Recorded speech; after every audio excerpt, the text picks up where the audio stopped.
여러분 안녕하십니까. 중앙선거방송토론위원회가 주관하는 제21대 대통령 선거 후보자 토론회 진행을 맡은 MBC 아나운서 전종환입니다. 이제 대통령 선거가 정확히 일주일 남았습니다. 그리고 하루가 다르게 선거 열기는 뜨거워지고 있습니다. 오늘 토론회는 공직선거법 제82조의 2에 따라 국민 여러분께서 후보자를 선택하는 데 도움을 드리고자 마련됐습니다. 오늘 토론회는 MBC 상암 스튜디오에서 진행이 되고 있고요. MBC와 KBS, SBS 등 다양한 채널에서 2시간 동안 전국에 생방송됩니다. 중앙선거방송토론위원회 유튜브와 네이버 TV에서도 만나볼 수가 있고요. 아울러 청각장애인 여러분을 위해서 복지TV에서 후보자별 1대1 수어 통역 방송이 진행되고 있음을 말씀드립니다. 네, 오늘 토론회에는 공직선거법에서 정한 기준에 따라서 4명의 후보가 참석했고요. 좌석과 발언 순서는 모두 사전 추첨을 통해 결정됐음을 알려드립니다. 자, 오늘은 정치 분야에 관한 토론을 진행해 보겠습니다. 아마 우리 후보분들, 국민 여러분께 드리고 싶은 말씀이 많을 것으로 짐작이 되는데 먼저 각 후보의 시작 발언으로 토론을 열어보겠습니다. 발언 시간은 1분이고요. 순서에 따라서 기호 1번 더불어민주당 이재명 후보부터 말씀하시죠. 존경하는 국민 여러분, 더불어민주당 대통령 후보 이재명입니다. 이번 첫 토론이 열렸던 날은 45년 전 5.18 계엄군이 광주에 진입하던 날이었습니다. 그런데 또 묘하게 오늘 27일은 광주의 계엄군들이 광주에 있던 전남도청을 기습해서 우리 계엄군들을 마지막으로 살상한 최후의 날이었습니다. 그날 새벽에 한강 작가의 소년이 온다에 나오는 동호군, 문재학 군은 총에 맞아 사망했습니다. 그러나 그 문재학 군은 다시 작년 12월 3일에 우리 국민들로 회생해서 이번 내란을 확고하게 진압하고 있습니다. 총알이 강하지만 투표보다는 약합니다. 국민 주권을 회복하고 내란을 극복하는 이번 선거에 꼭 참여해 주십시오. 네, 다음은 기호 5번 민주노동당 권영국 후보 말씀하시죠. 국민 여러분 안녕하십니까. 민주노동당 대통령 후보 권영국입니다. 쿠팡물류센터 야간조를 마치고 집으로 돌아와 씻지도 못한 채 다시 알바앱을 켜야 하는 청년, TV토론을 볼 시간도 관심을 둘 힘도 없는 그 청년에게 오늘 저는 이 자리에서 말을 건네고자 합니다. 정치가 밥 먹여주느냐 하는 물음, 그 포기와 체념을 저는 외면하지 않았습니다. 거리의 변호사였던 저는 법과 제도가 외면했던 그 한 사람의 삶의 앞에 늘 멈춰섰습니다. 정치란 그 한 사람에게 말을 건네는 일이라고 생각합니다. 선거 때면 찍어달라고 굽신거리지만 정작 정치는 그 청년의 편이 아니었습니다. 지친 어깨에 손을 얹고 저는 약속합니다. 당신의 삶도 바꿀 수 있다고, 내 편이 되어주겠다고 제가 약속드립니다. 네, 다음은 기호 2번 국민의힘 김문수 후보입니다. 적반하장이라는 말이 있습니다. 도둑이 경찰봉을 뺏어서 경찰을 때린다는 이야기입니다. 세상에 많은 독재가 있지만 주로 국민을 위해서 독재를 한다고 합니다. 그런데 범죄자가 자기를 방탄하기 위해서 독재를 하는 방탄 독재는 처음 들어봅니다. 세계 역사에 없는 것입니다. 자기를 유죄 판결했다고 해서 대법원장을 오히려 탄핵하겠다, 특검하겠다고 합니다. 자기를 기소한 검사를 탄핵을 했습니다. 뿐만 아닙니다. 지금 자기 마음에 안 들면 다 탄핵을 하고 있습니다. 오죽하면은 민주당을 대표했던 이낙연 전 총리가 이 괴물 방탄 독재를 막기 위해서 저를 지지하겠다고 합니다. 국민의힘과 굉장히 거리가 먼 분임에도 불구하고 이렇게 나오셨습니다. 네, 마지막으로 기호 4번 개혁신당 이준석 후보 말씀하시죠. 작년 12월 3일 우리의 민주주의가 무너졌습니다. 비상계엄이라는 이름으로 헌법이 짓밟혔습니다. 그 책임을 외면한 채 이번에 후보를 낸 정당을 보며 국민은 묻습니다. 이것이 과연 상식인가? 우리는 아이들에게 이야기합니다. 사탕 준다고 따라가지 마. 그런데 지금 국가 재정에 대한 대책도 없이 뭐든 다 해주겠다는 후보를 따라가도 되는 걸까요? 우리 아이들에게 원칙 없는 나라를 물려줄 수는 없습니다. 이번 선거는 계엄을 옹호하는 비상식 세력, 포퓰리즘으로 유혹하는 반원칙 세력을 동시에 밀어내고 원칙과 상식을 되찾는 선거입니다. 빨간 윤석열이 지나간 자리를 파란 윤석열로 다시 채울 수는 없습니다. 보름달은 저물고 초승달은 차오릅니다. 초승달같이 새로운 시작에 대한민국의 미래를 맡겨주십시오. 저 이준석이 정치교체, 세대교체, 시대교체를 반드시 이뤄내겠습니다. 네, 고맙습니다. 오늘 정치 분야 토론 모두 3가지 주제를 준비했습니다. 첫 번째 주제는 사회자 공통 질문에 답변을 해주고 시간 총량제 토론으로 진행이 됩니다.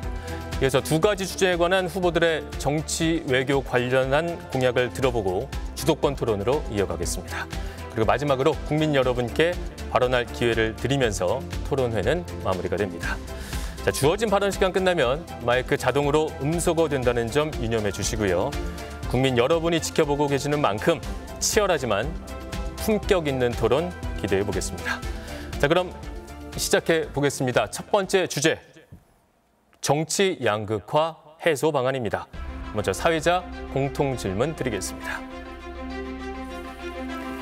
네, 현재 우리 사회는 정치 양극화와 이념 갈등이 심각한 수준입니다. 정치가 이를 극복하고 통합하는 역할을 하지 못하고 있다는 비판이 큰데요. 각종 매체를 통해 확산되는 가짜뉴스와 혐오를 부추기는 행태는 우리 사회 양극화를 더욱 심화시키고 있습니다. 후보들은 이런 정치 양극화를 해소하기 위한 방안으로 어떤 것들을 생각하고 있는지 들어보겠습니다. 자, 답변 시간은 1분 30초입니다. 먼저 권영국 후보부터 답변해 주시죠. 네, 정치 양극화는 사회적 불평등이 그 뿌리입니다. 지금의 정치는 상위 10% 기득권을 지키고 나머지 90% 시민들과는 점점 더 멀어지고 있습니다. 이 10대 90의 불평등 양극화가 드러나는 것을 두려워한 기득권은 음모론과 가짜뉴스로 현실을 덧칠했습니다. 혐오를 키우고 갈등을 부추기며 정치의 중심을 삶이 아닌 권력에 묶어버렸습니다. 저희들의 잘못입니다. 진보 정치의 책임이 큽니다. 노동자와 서민을 대변하라고 기회를 주셨지만 기대에 부응하지 못했습니다. 진심으로 국민 여러분께 반성합니다. 다시 일어서겠습니다. 이제는 서로를 악마로 만들며 소모적인 정쟁을 반복하는 정치가 아니라 비전과 정책으로 경쟁하는 정치로 나아가야 합니다. 그들은 서로 이기려고 정치를 하지만 우리는 함께 살자고 정치를 합니다. 그래서 바꿔야 합니다. 정치에서 밀려난 시민을 다시 중심에 세우는 일, 누가 할 수 있겠습니까? 진보 정치가, 민주노동당이 다시 시작하겠습니다. 저 권영국이 하겠습니다. 불평등에 뿌리를 둔 기득권 정치를 갈아엎고 진보 정치로 새 판을 짜겠습니다. 네, 이어서 김문수 후보 답변해 주시죠. 비명행사라는 말이 있습니다. 자기의 체포 동의안이 국회에서 가결되자 이것은 검찰과 반대파들이 내통한 것이라고 해서 자기를 반대한 파들을 제거하는 것입니다. 내 편이 아니면 다 응징하겠다는 이런 비명행사, 친명횡재 이런 평가를 하고 있습니다. 저 김문수는 저의 삶 자체가 국민 통합입니다. 저는 노동 현장에서 7년 동안 노동자로서 약자의 삶을 대변했습니다. 저는 전라남도 순천 출신의 아내를 맞이해서 영원함의 경계를 허물고 지금까지 잘 살고 있습니다. 좌와 우를 아우르면서 이념적 장벽을 걷어냈습니다. 정치가 권력을 내려놓고 특권도 폐지하고 약자를 보살피며 대화하면서 도와드려야 합니다. 제가 만남과 대화를 통해서 좌와 우, 노와 사, 빈부, 또 남녀, 동서 갈등을 해소하는 통합의 정치를 하겠습니다. 국민 통합, 말로 되는 것이 아닙니다. 실천으로 온 삶을 살아온 저 김문수가 반드시 해내겠습니다. 다음은 이준석 후보입니다. 예, 지금 우리 사회의 가장 심각한 가짜뉴스는 부정선거 음모론입니다. 음모론에 빠진 대통령이 계엄령을 선포했습니다. 그런데 이 자리에도 부정선거 음모론을 믿으셨던 분이 두 분 계십니다. 이재명 후보, 김문수 후보. 좌우의 선동가들이 정말 부정선거를 믿어서 음모론을 퍼뜨리지는 않았을 겁니다. 정치 팬덤을 결집하기 위해서 아니면 선거 패배를 인정하기 싫어서 혹은 돈을 벌려고 부정선거를 소재로 영화까지 만들어서 음모론의 야바이꾼 역할을 했습니다. 우리 사회의 가장 큰 문제는 이처럼 국민을 속이고도 반성하거나 사과하지 않는다는 겁니다. 이번에도 자신이 음모론에 빠졌던 증거를 제시하자 기억이 나지 않는다는 무책임한 거짓말을 반복하고 있습니다. 독일 공산당원의 주장을 베껴서 국민들을 가르치려고 했던 호텔 경제학, 커피 원가 120원 발언, 유령섬이 된 거북섬 등 자신의 발언이 틀렸으면 사과를 하면 되는데 끝내 자기가 옳다고 우기면서 정치적 팬덤을 동원해가지고 공격을 시도합니다. 이런 나쁜 정치인 때문에 정치 양극화가 심해지고 지금 우리나라가 극단적 갈등으로 몸살을 앓고 있다고 생각합니다. 해결 방법은 분명합니다. 거짓말하는 대통령이 아니라 바른 말하는 대통령을 뽑아주십시오. 낡은 기득권이 아니라 압도적 새로움을 선택해 주십시오. 바야흐로 오렌지빛 선거혁명을 이룰 때라고 생각합니다. 저 이준석이 대한민국 정치를 바꿔내겠습니다. 네, 마지막으로 이재명 후보 답변해 주시죠. 네, 국민 여러분, 정치 양극화 지금 심각하지요. 정치는 본질적으로 대화하고 소통하고 상대를 존중하고 인정하고 타협하는 것입니다. 그런데 대한민국에는 일방적으로 자기 주장만 하고 상대를 절멸시키려는, 아예 없애버리는 그런 시도를 하기도 합니다. 가장 대표적인 극단적인 형태가 바로 이번에 계엄이죠. 아예 야당을 전부 말살시켜버리겠다. 대한민국의 모든 권력을 혼자 갖고 영구적으로 그 권력을 누리겠다. 이게 군정을 시도한 군사 쿠데타의 본질입니다. 이런 양극화의 근본 원인은 정치적으로 실력 없는 정치 집단들이 충직하게 실력을 발휘해서 국민들로부터 신임을 받는 게 아니고 노동자와 기업, 동쪽, 서쪽, 남녀, 노소 이런 식으로 장애인, 비장애인 이렇게 갈라가지고 대립, 갈등을 시킨 다음에 그 상대편으로부터 지지를 획득하는 이런 어쩌면 게으르고 아주 나쁜 의도에서 시작된 것입니다. 양극화를 극복하는 타협하고 공존하는 정치를 만드는 것은 대통령의 가장 큰 책무입니다. 그래서 대통령이라고 합니다. 소통과 대화, 협치를 복원하겠습니다. 유능한 사람들을 편을 가리지 않고 제대로 쓰겠습니다. 실력을 인정받아서 정치적 지지를 획득하겠습니다. 그리고 야당과 대화하고 인정하겠습니다. 네, 후보들의 말씀 잘 들었습니다. 이제 정치 양극화 해소 방안에 대한 시간 총량제 토론으로 이어가겠습니다. 각 후보가 발언할 수 있는 총량은 6분 30초입니다. 그리고 한 번 발언할 때 되도록 1분 30초를 넘지 않도록 해주시고요. 손을 드시면 제가 발언권을 드리겠습니다. 또 2분 이상 동시에 손을 든 경우에는 남은 시간이 많은 분께 제가 먼저 발언권을 드리도록 하겠습니다. 그럼 지금부터 본격적인 토론 시작해 보겠습니다. 권영국 후보부터 발언 시작하시죠. 네, 22대 국회에는 법조인 출신이 60명입니다.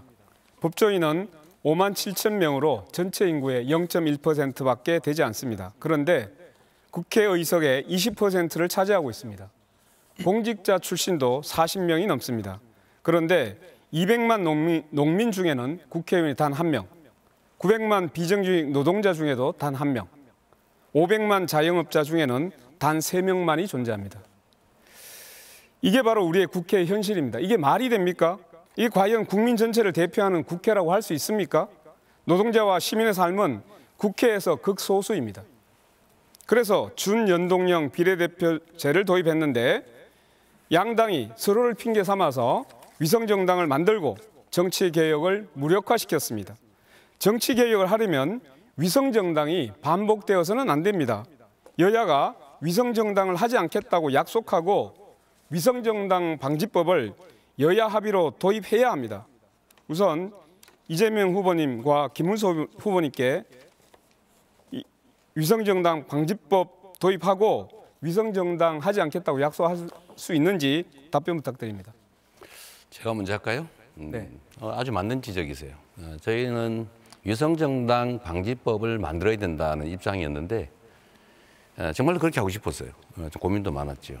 그러나 이게 정치 룰이기 때문에 국민의힘과 합의를 해야 되는데 이제 국민의힘의 협조를 얻기가 어려웠는데 저는 협의가 가능하면 위성정당 방지법을 실효성 있게 꼭 만들고 싶습니다. 저는 원래 이 위성정당이 태동하게 된 연동형 비례대표제 선거법 자체를 저는 반대했습니다.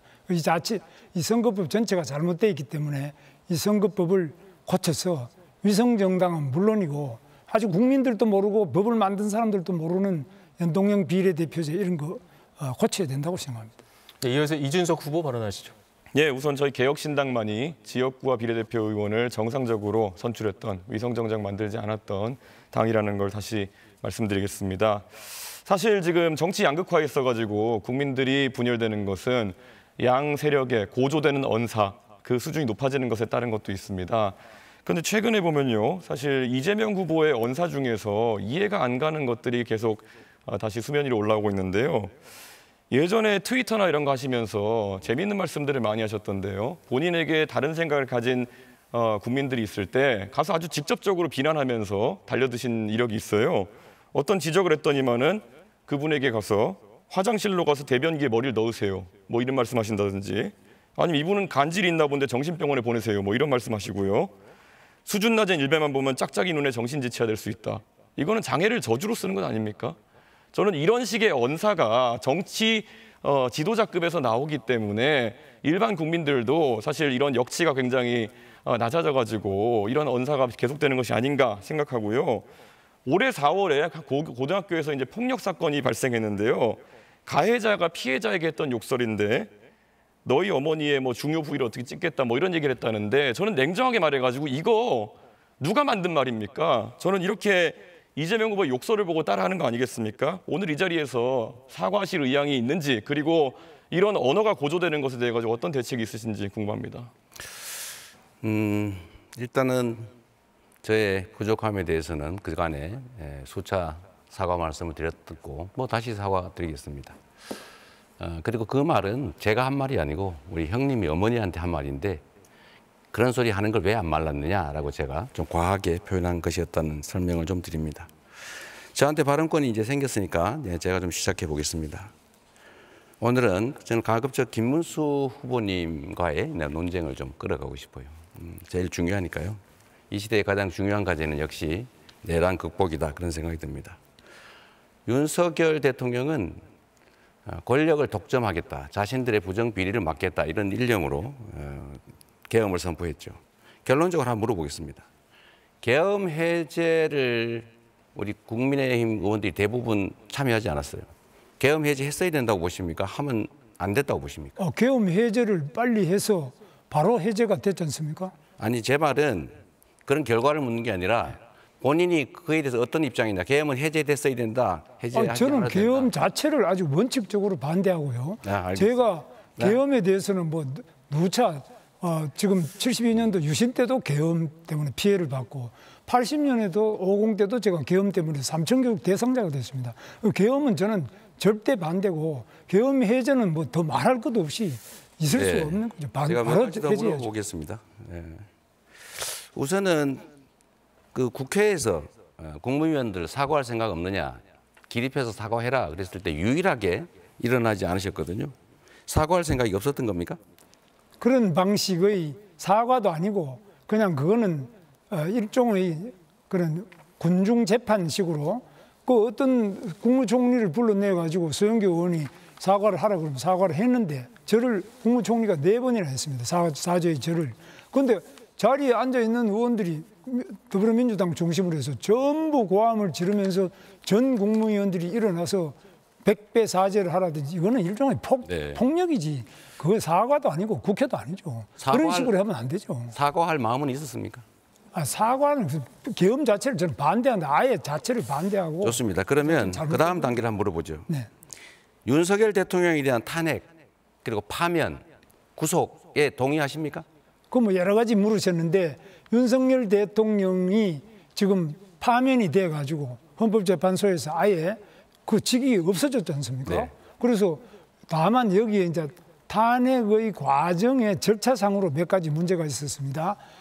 그 처음에는 이것이 과연 내란이냐 아니냐 하는 부분을 국회가 냈던 소추장 자체를 스스로 그 부분을 제외한 부분이 있고요. 그다음에 그 외에도 절차상으로 구속장된 문제는 이런 게 있었는데 어떻든 간에 일단 파면이 됐습니다. 그렇기 때문에 우리가 오늘 선거를 하는 거고 제가 그걸 인정하기 때문에 이렇게 후보로 나온 겁니다. 탄핵하는 게 타당했다, 파면하는 게 타당했다 이렇게 생각하신다는 겁니까? 지금 그렇지 않습니까? 헌법재판소에서 판결을 난 거니까. 자, 그러면 물어보겠어요. 네, 하나만. 이 질문까지만 듣도록 하겠습니다. 네. 자, 이거를 마저 물어봐야 되는데 내란 행위가 아니라고 계속 우기시더라고요. 저번에 우리 권의원 후보님 질문할 때 이게 어떻게 내란이 아닐 수가 있냐? 전시사변 그거 아니었잖아요. 절차 안 지켰잖아요. 국무회의도 하지 않았고 제대로 통지도 하지 않았고 국회를 침탈했고 국민기본권을 이유 없이 제한했잖아요. 이게 내란이 아니면 대체 어떤 게 내란입니까? 내란이 아니라고 말한 적이 없고요. 내란죄에 대한 재판은 지금 서울중앙지법에서 진행 중이니까 그 재판 결과에 따라서 판단을 해야 되지. 지금 우리 이재명 대표는 계엄을 하는 게 잘못이다 이렇게 말해야 되는데 무조건 처음부터 내란이라고 합니다. 그게 내란인지 아닌지는 형법에 의해서 판결이 나야지. 왜 계엄을 내란이라고 바로 대입을 해서 내란범이라고 그러고 우리 보고 내란 동조범이라고 그러고 그런 것은 정말 언어 폭력이죠. 있을 수 없죠. 계엄은 계엄이고 내란은 내란이고 다른 거죠. 그런데 그런 것을 막 섞어서 무조건 상대를 내란범이다. 또 우리는 내란하고 아무 상관도 없는 사람도 내란 공범이다. 동조자다. 이런 식으로 말하는 것은 정말 심각한 언어 폭력이라고 저는 생각합니다. 네, 여기서 잠시 사회자가 개입하겠습니다. 지금 시간 총량제 토론이고요. 권영국 후보와 이준석 후보가 발언을 요청하셨기 때문에 먼저 권영국 후보께 발언 시간 드립니다. 네, 내란 행위가 있었다는 사실을 인정하면 될 텐데 왜 이렇게 어렵게 얘기하십니까? 자, 아까 전에 위성정당에 대해서 이야기했는데 이 위성정당의 가장 큰 피해가 바로 민주노동당입니다. 그런데 아까 이재명 후보께서는 그 부분에 대해서 지금 상대방이 그 위성정당을 만들기 때문에 합의가 안 된다 이렇게 이해를 하셨는데 솔선수범하셨어야죠. 또 하나는 준영동형 비례대표제에 동의하지 않는다고 하는데 이 부분에 대해서는 실제로 그러면 직능대표라든가 이런 비례대표제를 완전히 부정하고 있는 것으로 보이고 있어서 대단히 유감이라는 말씀을 일단 드립니다. 자, 다음 질문으로 들어가겠습니다. 일단 김문수 후보에게 묻겠습니다. 김문수 후보께서는 대선 캠페인 기간 내내 단일화 뉴스를 지금 도배를 하고 있습니다. 한덕수 끝나고 나니까 또 이준석 후보와 정치공학적 단일화 이야기만 자꾸 난무하고 있습니다. 그러면 그냥 결선 투표에 있으면 이 난리를 칠 이유가 있겠습니까? 저와 다른 후보들은 이미 결선 투표제를 다 공략하고 있습니다. 김문수 후보님 입장은 뭡니까? 답변 주세요. 아까 말씀하신 것 중에서 아니 여기 답변 주세요. 그리고 아까 그거부터 해야 되겠습니다. 여기 답변 주세요. 연동형 비례대표제를 반대한 것이 제가 비례대표 자체를 반대한 적이 한 번도 없고요. 제가 공천위원장을 하면서도 비례대표 공천도 다 한 사람입니다. 그래서 그건 완전히 왜곡이고요. 왜곡이 아니고요. 일단 여기 답변하세요. 예. 네. 그래서 그 자체가 왜곡 자꾸 발언을 해가지고 상대방을 그렇게 몰아가면 답변하십시오. 결선 투표에 대한 입장을 물었습니다. 결선 투표는 저는 뭐 지금 맞지 않다고 보고 있습니다. 네, 이어서 이준석 후보 발언 기회 드립니다. 예, 헌법재판소가 윤석열 대통령 탄핵을 결정하면서 국회의 다수 의석을 차지한 야당이 일방적으로 국회의 권한을 행사한 일이 거듭되었다라는 지적도 했습니다. 물론 이 계엄 전체는 윤석열 대통령의 잘못이지만 이 부분 헌법재판소의 의사를 받아가지고 국회가 좀 고칠 점은 없는지 생각해봐야 된다 생각하는데요. 사실 지금까지 선거법이라든지 국회법이라든지 아니면 사법체계에 대한 수정을 가할 때는 보통 여야 합의를 통해 가지고 진행해 왔습니다. 왜냐하면 이건 게임의 룰에 대한 것이거든요.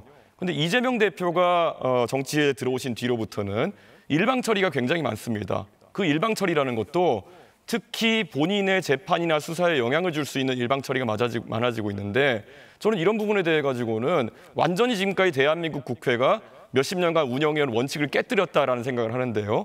이재명 후보께서는 왜 본인의 등장과 함께 이런 일이 빈번해진다 생각하시는지요? 글쎄, 그것은 우리 이준석 후보의 일방적인 단정이죠. 그것은 객관적인 팩트에 좀 어긋나는 것이라는 말씀 먼저 드립니다. 하나 또 무슨 팩트에 어긋난지 말씀해 주셔야 돼요. 제가 발언할 때는 좀 중간에 방해 안 하면 좋겠어요. 팩트에 어긋났다고 하시면 됩니까? 팩트를 지적해 주십시오. 그래 할 때니까 좀 기다리세요. 얘기를 하려고 하잖아요. 예를 들면 저번 토론회 때 중국발 미세먼지에 일본의 영향이 2%밖에 안 된다 이렇게 얘기하셨는데 그 한 24% 된다는 공식 통계가 있잖아요. 그리고 엉터리로 자료를 가지고 주장하시면 토론이 잘 안 된다. 또 균등화 발전 단가 이것도 원자력과 다른 재생에너지 사이에 뭐 몇 배 차이가 난다고 하는데 실제로는 원자력보다도 다른 재생에너지들이 더 싸다. 이게 지금 최근의 자료라는 그런 말씀을 먼저 드리고요. 그 외에도 뭐 얘기는 많습니다만 일단 여기까지 하겠습니다. 일방적으로 통과된 게 더 많다. 저는 거부권 행사한 사례가 더 많다. 이렇게 답을 드리도록 하겠습니다. 제가 여기 답변 드리자면요. 일방적인 아까 그런 법안 처리를 통해 가지고 선거법과 국회법, 사법체계 등을 바꾸는 행위 자체가 국회에 지금까지 원칙에 어긋난다는 말씀을 드렸는데 그걸 윤석열을 들어서 답변하시면 똑같은 사람이 되는 겁니다. 그리고 아까 균등화 발전 단가에 대한 부분 같은 경우에는 서남해안 풍력 발전에 대해 가지고 300원 정도 된다는 제 지적이 틀렸습니까? 그거는 우리나라는 아직 규모의 경제가 확립되지 않은 단계라서 규모화가 이루어지고 대규모 발전을 하기 시작하면 단가가 추세적으로 떨어진다. 이 말씀드린 거예요. 틀린 게 아니네요, 그러면. 아니죠. 지금 단계는 얼마입니까, 그러면? 예측하고 있는 전체 평균 단가는 매년 달라지고 있어요. 얼마나 예측하십니까? 제시해 주십시오. 제가 보기로는 유럽 기준으로 하면 50원, 70원 이런 정도까지 충분히 떨어질 수 있습니다. 대한민국의 서남해 풍력 발전 단가가 50원까지 떨어진다. 저는 가능하다고 봅니다. 권영국 후보가 발언 신청했습니다. 권영국 후보 발언하시죠. 네네, 아까 자꾸 끊기는데요. 이재명 후보께 질문 드리겠습니다. 그 결선 투표제 공약으로 발표를 했고 지난 대선 때도 했었죠. 네, 그렇습니다. 네네. 그러면 내년 지방선거 단체장 선거부터는 결선 투표제를 실시한다는 거 맞습니까? 글쎄요, 이게 지방선거까지 확장할 수 있을지는 좀 생각을 깊이 해봐야 되겠습니다. 아니, 결선 투표제가 지금 제가 말씀드린 거는 네. 헌법상의 대통령 선거에 관한 결선 투표를 얘기한 것이었습니다. 네. 그래서 생각해봐야 되겠어요. 네네.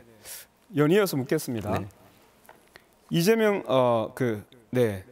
민주주의 성평등의 핵심은 의회에서 성별의 동등한 대표성을 보장하는 것입니다. 네. 국가인권위에서도 공천할 때 특별 성별이 60%를 넘지 않게 하라고 권고한 바 있습니다. 네. 그러나 현재 지켜지지 않습니다.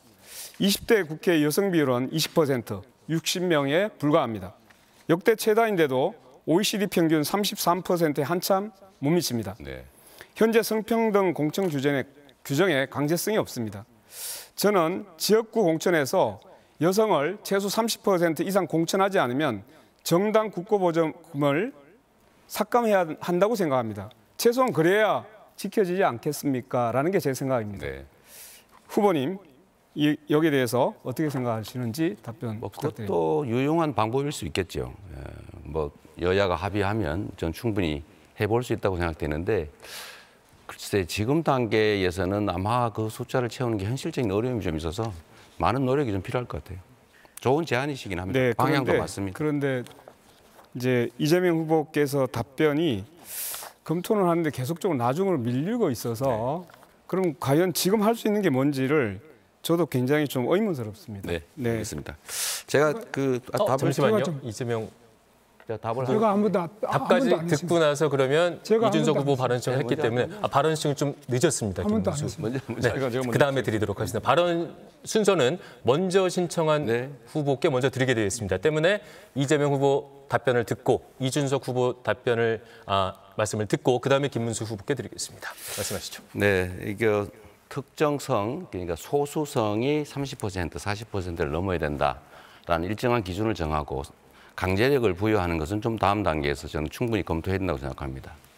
우리 김문수 후보께서 제가 소수성을 성소수라고 잘못 표현한 그걸 꼬투리 잡아서 제가 소수성을 30% 할당한다고 얘기한다고 저를 비난하시던데 그건 한참 몇 년 전에 다 해명한 거니까 앞으로는 좀 그러지 않으시면 좋겠고요. 자, 발언할 기회를 얻었으니까 이준석 후보한테 좀 하나 물어볼게요. 저번에 답변하신 거와 관련이 있는데 그날 그 계엄 해제하는 날 거기서 정족수가 찼으니까 자기는 뭐 다투고 있었다 뭐 그런 취지예요. 그런데 이거 정말 중요한 국가지 대사 아닙니까? 강남에서 술 드시다가 바로 국회로 온 것도 아니고 집에 가서 옷 갈아입고 샤워하고 그러고 지금 국회에 와서 다시 또 확인하면서 안 들어가고 그 다툼하면서 시간을 보냈다는 거잖아요. 다른 사람들은 국민들은 슬리퍼 신고 막 슈퍼 나왔다가 우다닥 이 국회로 쫓아온 사람도 있고 옷도 제대로 못 입고 온 사람들이 많았고 의원들 중에도 화장도 못한 여성 의원들이 그냥 국회로 바로 쫓아와서 담 넘고 여성들이 했는데 이준석 후보는 술 드시다가 그때 알아서 집에 가서 샤워하고 거기서 이렇게 시간 끌고 있었다는 게 도저히 납득이 안 되는데 해명을 한번 해봐 주시죠. 집에 가까운 위치에 있었고 그리고 식사 자리에 있던 다른 의원도 똑같이 했습니다. 그리고 제가 말씀드리지만은 제가 안 들어가려고 했다는 말씀은 허위 사실입니다. 제가 들어가려고 노력하던 모습이 다 찍혀 있는 것이고요. 담을 넘느냐 이런 문제 같은 경우에는 그 자리에 민주당 의원도 있었습니다. 4명의 의원이 같이 있었는데 국회 경비대가 담을 차단한 상황이었고 저는 거기에서 계속 들어가려고 하는 모습이 영상에 남아있는 것인데 안 들어가려고 했다? 무슨 허위 사실을 주장하시는 겁니까? 거기서 말다툼을 하고 있을 때 옆에 누군가가 의원님 담 넘어서 들어가셔야 됩니다 하니까 시끄러 임마 이러면서 말 막았잖아요. 그때는 다른 이미 사람들은 표결이 거기 끝난 있다가 뒤였습니다. 넘어서 옆으로 해서 담을 넘어갔거든요. 그때는 이미 표결이 끝난 뒤였습니다. 글쎄, 한참 그거는- 뒤였습니다. 그래서 제가 물어보는 핵심은 왜 집에까지 가서 샤워하고 옷 갈아입고 너무 여유롭지 않았냐 그 말씀 드리는 거예요. 똑같은 이유라면 제가 지난번에 말씀드린 것처럼 그럼 그때 들어오지 않은 민주당 의원 17명은 어떤 분들입니까? 땀 얘기하지 말고 본인 얘기를 해보세요. 아니요. 같은 기준을 적용하셔야죠. 아니 내가 물어본 건 본인 얘기예요. 자꾸 논점을 흐리지 뭘 마시고. 원하시는 건지 모르겠어요. 그러니까 왜 제가 그랬냐고 물어보죠. 저를 도덕적으로 비난하시려는 겁니까? 아니면 어떤 기준을 잡으시는 겁니까? 질문에 답을 하시는 게 좋지 않겠어요? 그러니까 무엇을 문제 삼으시는 아니 왜 겁니까? 집에 가서 샤워하고 그렇게 여유 있게 했냐? 나라의 운명이 달린 여유 있게 일에. 하지 않았습니다. 즉시 가서 즉시 나왔습니다. 글쎄 그게 그렇다고 하니까 그렇게 알겠습니다. 긴밀하게 민주당 의원 2분이랑도 소통하고 있었습니다. 네, 계속. 됐습니다. 네, 좀 톤을 낮춰야 되겠네요. 그다음 제가 네, 김문수 후보 발언하시죠. 네, 저는 이재명 후보가 지금 본인이 재판을 5개를 받고 있지 네. 않습니까? 근데 이 재판 5개가 전부 다 보통 재판도 아니고 대장동, 위례신도시, 백현동, 성남FC, 뭐 특정경제가중처벌법상 배임에 또 부패방지법 위반, 제3자 뇌물, 범죄수익 은닉규제법 위반, 그리고 20대 대선의 그 허위사실 공표죄 뭐 이런 것들입니다. 그리고 법인카드 사적 유용 문제, 그리고 쌍방울 대북 송금 사건 이런 건데 이게 지금 한두 가지도 아니고 이렇게 많은 재판을 동시에 받는데 이 재판을 본인이 대통령이 되면은 다 중지시키는 재판 중지법 이런 것도 만들고요. 또 대법원에서 선거법상 허위사실 유포죄 이런 거 하니까 공직선거법도 지금 바꾸고 있고 또 대법원 판결 말고 딴 것도 하고 있다는데 이런 상태에서 더구나 또 지금 미국의 워싱턴 한인 회장이 제임스 신 그 회장이 우리 이재명 회장을 고소를 했습니다. 고발을 해놨는데 바로 국무부에도 고발하고 또 상무부에도 고발하고 유엔 안보리도 고발해놨습니다. 이게 유죄 판결이 나면은 사실 대외 활동에도 굉장히 어렵습니다. 이런 상태에서 과연 본인이 대통령을 하는 것이 맞겠느냐? 국민들이 굉장히 우려를 많이 하고 있습니다. 그래서 이 재판을 우선에 중지를 시키는 것은 그만두고 이 재판 자체를 받아야 되고요. 또 지연시켜서도 안 되고 빨리 대통령이 되더라도 재판하는 것은 당연히 받아야 되는데 본인을 위해서 모든 재판도 중단하고 헌법재판관 수를 대법관 수를 지금 14명 있는 대법관을 오히려 지금 뭐 100명도 늘리겠다, 30명도 늘리겠다 법안을 내놓고 이렇게 하는데 이게 과연 맞느냐? 이게 본인이 뭐 황제도 아니고 황제도 이런 식으로 법을 안 하죠. 여기에 대해서 참 우려하는 데 대해서 어떻게 생각하십니까? 일단은 그 수없이 많은 기소는 우리 김 후보님이 속한 이 검찰 정권, 윤석열 정권의 증거 없는 조작 기소의 실상을 보여주죠. 증거가 없잖아요. 지금까지 있었으면 제가 이렇게 멀쩡했겠어요. 그럼 증거 없는데 국민들이 왜 유죄가 인정했겠습니까? 말하는 거 좀 할 수 있게 허용해 주시겠습니까? 네. 그리고 이런 일반적인 사법 절차에 관한 문제는 법과 원칙에 따라서 정해지는 대로 따르면 되고 그런 법률들은 국회에서 아직 논의 중이기 때문에 단정하지 마시면 좋겠어요. 네. 이재명 후보의 발언 시간은 모두 마무리가 됐습니다. 앞서 먼저 발언권을 신청한 이준석 후보 발언하시죠. 예, 제가 이재명 후보에게 물어볼 것이 있었는데 발언 순서가 엉키는 바람에 질문해도 답변을 들을 수 없는 상황이 됐습니다. 만약 답변을 듣고 싶다면 예. 이준석 후보의 시간을 양도할 수 있습니다. 예, 사실 지난 토론에서 많은 분들이 놀랐을 것이 이재명 후보가 호텔 경제학을 또 방어하기 위해서 루카스 자이제라는 분을 들고 나와가지고 그분을 아는지 저한테 물어봤었는데요. 저는 더 놀랐던 것이 이분이 알고 보니까 공산당 기관지, 독일 공산당 기관지의 편집장을 지내신 분입니다. 이재명 후보께서는 이런 분들, 기관지를 읽고 이런 분들을 아시는 건지 어떤 경로로 루카스 자이제의 사상을 접하신 건지 이해가 가지 않았고요. 저는 이런 사례를 드실 때 어떻게 조사하셨으면 국민들에게 본인의 호텔 경제학을 방어하기 위해 가지고 공산주의자의 철학을 들고 와서 가르치려고 드시느냐. 저는 이게 의아하거든요. 이 해프닝에 대해 가지고 어떻게 본인이 이 루카스 자이제의 사상을 알게 되었으며 잘못 설명한 것에 사과하실 의향이 있는지 궁금합니다. 시간을 양도하시겠습니까? 예, 10초 드리겠습니다. 10초 드리겠습니다. 20초 드릴게요. 예. 20초입니다. 감사합니다. 우선은 뭐든지 이렇게 종북몰이 하듯이 그렇게 공산당몰이 안 하시면 좋겠어요. 두 번째로는 그 사례는 한국은행의 책자에도 나오는 사례예요. 루카스 자이제가 어떤 사상을 갖고 있는지 저는 관심도 없습니다. 더 중요한 거는 이건 아주 고전적인 단순화된 경제 흐름에 관한, 돈의 흐름에 관한 아주 일반적인 사례예요. 100유로 이야기, 100달러 이야기, 5만 원 이야기. 그 얘기를 한 건데 전체를 얘기하면 전체를 보시고 그중에 일부 이걸 왜곡 과장해가지고 이거를 침소봉대하지 않는 게 좋지 않을까. 그게 진정한 토론 아닐까 그런 생각이 듭니다. 20초 지났습니다. 제가 사실 가장 놀라운 것이 우리 이제 세 번째 토론이기 때문에 유권자분들이 이재명 후보의 패턴을 읽으셨겠지만 본인이 지난 토론에서 먼저 저에게 루카스 자이제 아냐고 물어보신 다음에 지금 저한테 종북몰이 하지 말라고 하고 계십니다. 이게 얼마나 황당한 상황입니까? 본인이 어쨌든 남을 가르치기 위해 가지고 당신 이 사람 아느냐 물어보고 제가 안다고 대답했더니만은 본인이 사전 지식 조사가 안 돼 있어가지고 공산주의자의 사상인 것을 독일 공산당의 반자본주의자 이야기인 것을 모르고 국민들한테 소개했던 것 아니겠습니까? 그럼 지금 와가지고 회피한다고 저렇게 말씀하시는 것 이게 바로 이재명 후보가 국민들을 대하는 태도다. 저는 계속 이렇게 발뺌하는 방식으로 토론을 할 것 같으면은 국민들이 올바른 검증을 할 수 없다. 그래서 저는 이재명 후보에게 오늘 제안합니다. 지정하시는 곳에서 토론 좀 더 했으면 좋겠습니다. 김어준 씨가 하는 뉴스공장에서도 괜찮고요. 더 이런 것들은 국민들이 알 수 있도록 토론 시간을 만드는 것을 제안합니다. 어떻게 생각하시는지요? 천천히 생각해 보죠. 네, 발언 시간이 마무리됐기 때문에 권영국 후보의 발언으로 이어가겠습니다. 예, 또다시 진흙탕 싸움이 시작됩니다. 뭐 이념 논쟁을 하는 곳은 아니잖아요. 여기는 정책과 비전을 이야기하는데 서로 물고 뜯는 이러한 논쟁 좀 자중해졌으면 좋겠습니다. 일단 이준석 후보에게 묻겠습니다. 이준석 후보 발언 시간이 없기 때문에 시간을 양도해 주셔야 됩니다. 아, 네, 이따가 제가 봐서 답변할 게 있으면. 네. 언론 인터뷰에서 대통령의 국회 해산권에 대해 긍정적으로 생각한다. 윤석열 전 대통령에게 그 권한이 있었다면 개업을 안 했을 것이다. 이렇게 말했어요. 정말 이 얘기 듣고 무서웠습니다. 이준석 후보의 말이. 윤석열이라면 국회도 해산하고 계엄령도 선포하고 남았습니다. 대통령이 국회 해산권 가지고 있는 나라가 있습니까? 우리나라 역사를 보더라도 국회 해산은 이승만 때, 박정희 때, 전두환 때 다 독재 정권 때 한 일입니다. 이준석 후보의 이 얘기는 독재 정권으로 돌아가자는 얘기로 들려요. 여성가족부 폐지하자고 하고 최저임금 차등제 두자고 하고 이제는 국회 해산권까지 두자고 이 얘기를 한 것인지 참 의문입니다.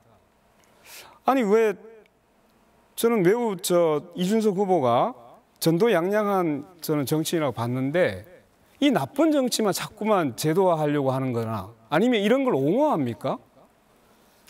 40대 윤석열을 보는 것 같아서 매우 유감입니다. 자중해 주시면 정말 좋겠습니다. 답변 시간 주시겠습니까? 네네, 한 10초만 드리겠습니다. 10초 갖고는 안 되겠죠. 20초 드릴게요.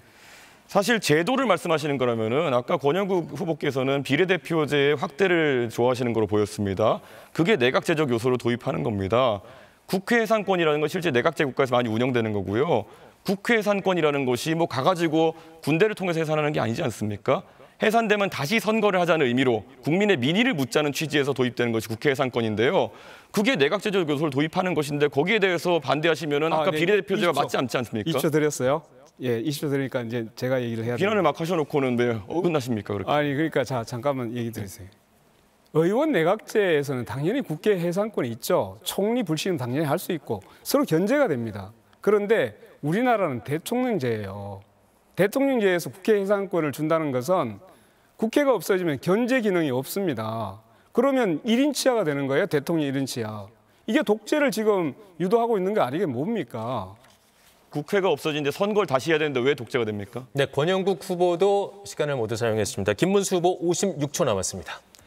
예, 저는 이재명 후보의 주변 인물들이 너무 많이 돌아가세요. 특히 수사받다가 도중에 돌아가시는데 성남도시개발공사 개발사업본부장 유한기 씨가 또 수사받던 다음 날 바로 돌아가셨습니다. 또 성남도시개발공사 개발 1처장 김문기 씨도 또 수사받다가 조사를 받다가 돌아가셨습니다.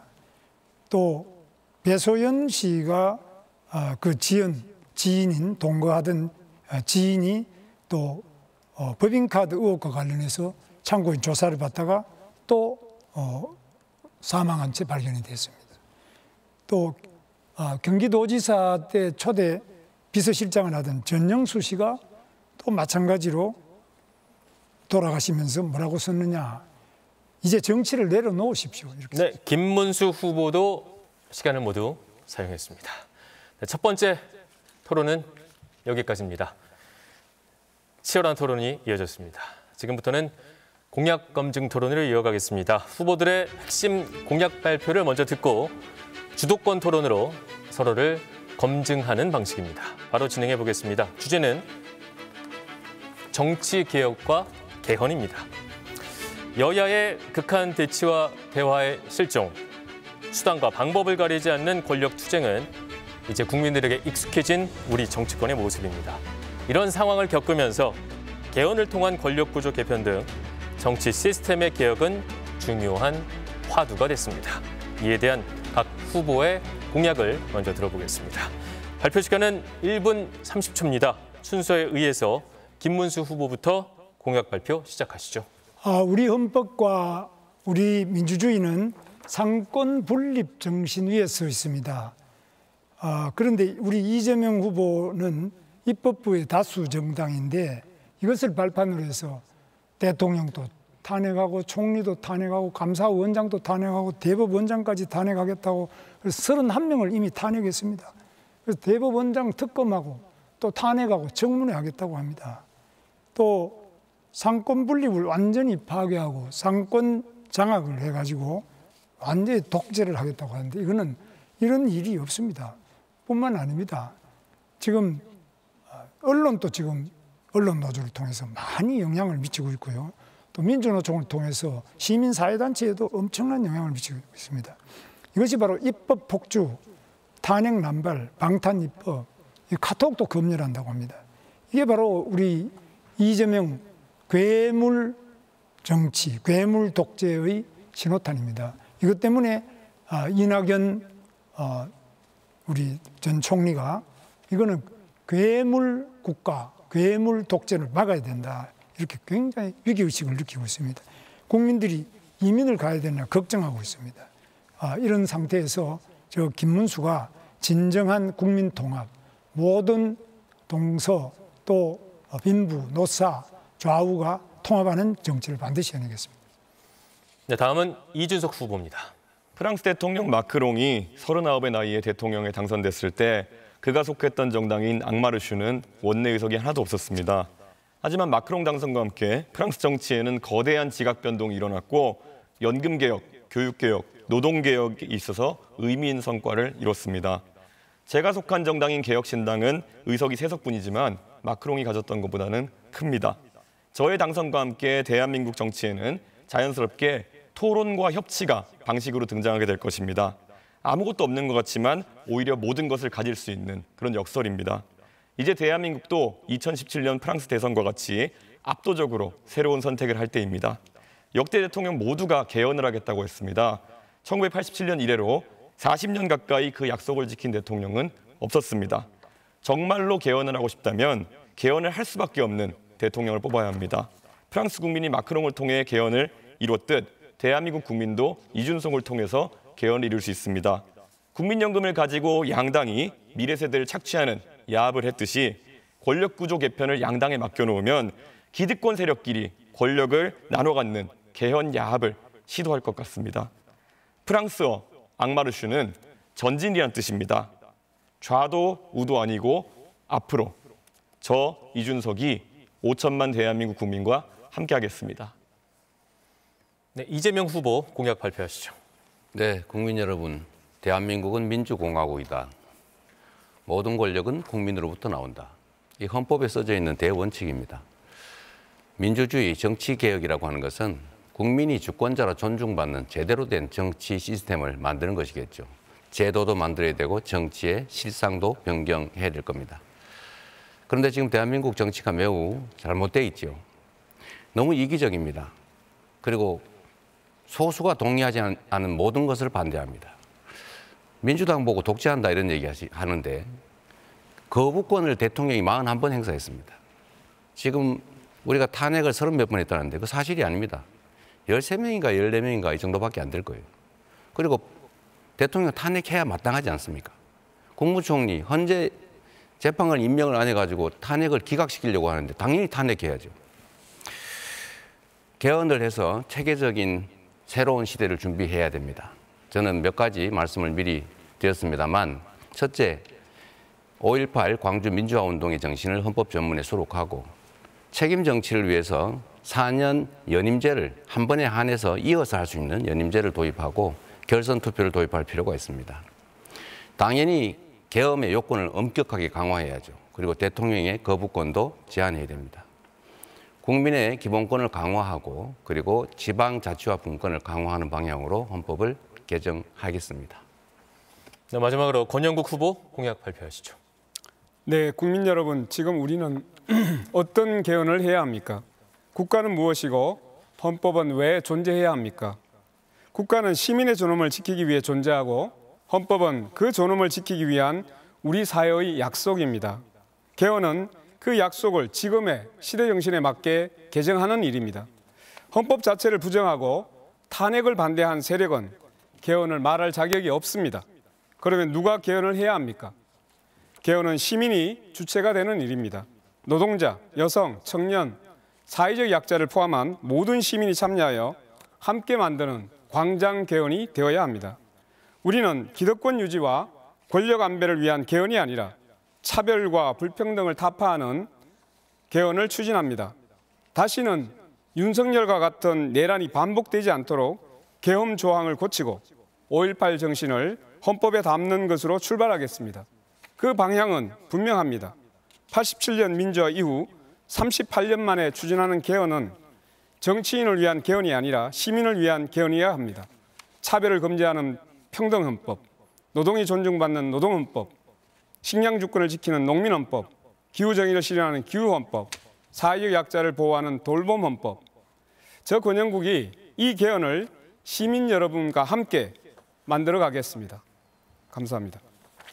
네, 후보들의 공약 들어봤고요. 주도권 토론으로 바로 이어가도록 하겠습니다. 주도권을 가진 후보가 상대 후보를 지명을 해서 주제와 공약에 대해서 질문과 답변을 이어가며 주도권을 갖고 토론을 하면 됩니다. 각 후보의 주도권 토론 시간은 6분 30초입니다. 주도권을 가진 후보는 한번 발언하거나 질문을 할 때 가급적이면 1분 안으로 해주시면 되겠습니다. 주의하실 사항은 두 가지입니다. 반드시 2명 이상과 토론을 해야 되고요. 상대 후보 답변 시간 최소 30초를 보장해야 됩니다. 이대로 진행이 되지 않는다면 사회자가 개입한다는 점 말씀드립니다. 자, 그럼 김문수 후보부터 주도권 토론 시작하겠습니다. 예, 아까 제가 이재명 후보의 여러 가지 재판, 지금 5개나 받는 재판과 또 주변 인물이 많이 사망을 하는 그런 참사가 있었는데, 성남시장하고 경기도지사밖에 안 했는데 이 정도인데, 앞으로 대통령이 돼서 그런 많은 권한을 가지고 개발도 하고 각종 사업도 하고 주변에 많은 사람들이 있을 건데, 과연 국민들이 불안해하는 거는, 이런 분이 성남시장 할 때 조그마한 대장동 하나 개발하는데도 이 정도 수천억의 의혹이 생기고 무수한 사람들이 재판받고 온 나라를 뒤흔들었는데, 또 본인은 그게 당군 일에 제일 잘하는 개발이라고 이렇게 한때 말한 적이 있어요. 그래서 이런 분이 대통령이 돼서 만약에 각종 국토 개발을 한다, 각종 사업을 한다, 주변에 또 많은 공직자를 제대로 거느릴 수 있을까? 또 이재명 후보는 성남시장이나 또 경기도지사를 할 때도 뭐 제가 할 때는 굉장히 깨끗하게 해서 청렴도를 전국 1위로까지 오르는데, 이재명 후보는 그걸 또 상당히 부패한 이 경기도 또 성남시로 만들어버리고, 부패 정도가 아니라 역사상 이렇게 정말 아수라라는 영화에 나와 있는 것처럼, 그게 이 아수라라는 영화가 정말 성남시를 딱 상징하는 그런 영화입니다.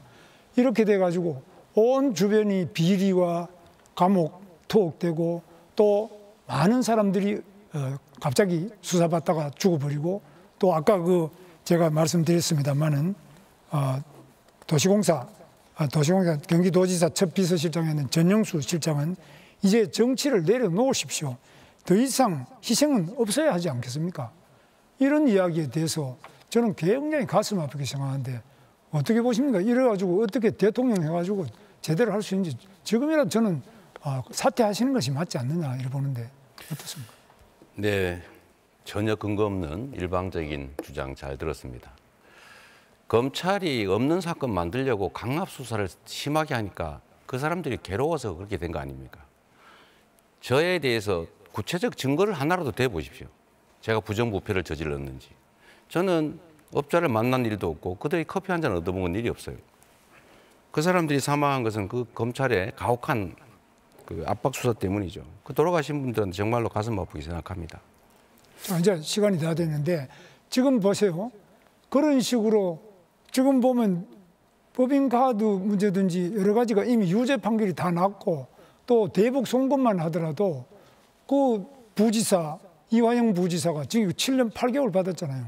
감옥에 앉아가 있고 다 지금 현재 유죄 판결을 받아가지고 있는데 증거가 하나도 없다. 그럼 무슨 증거를 원하십니까?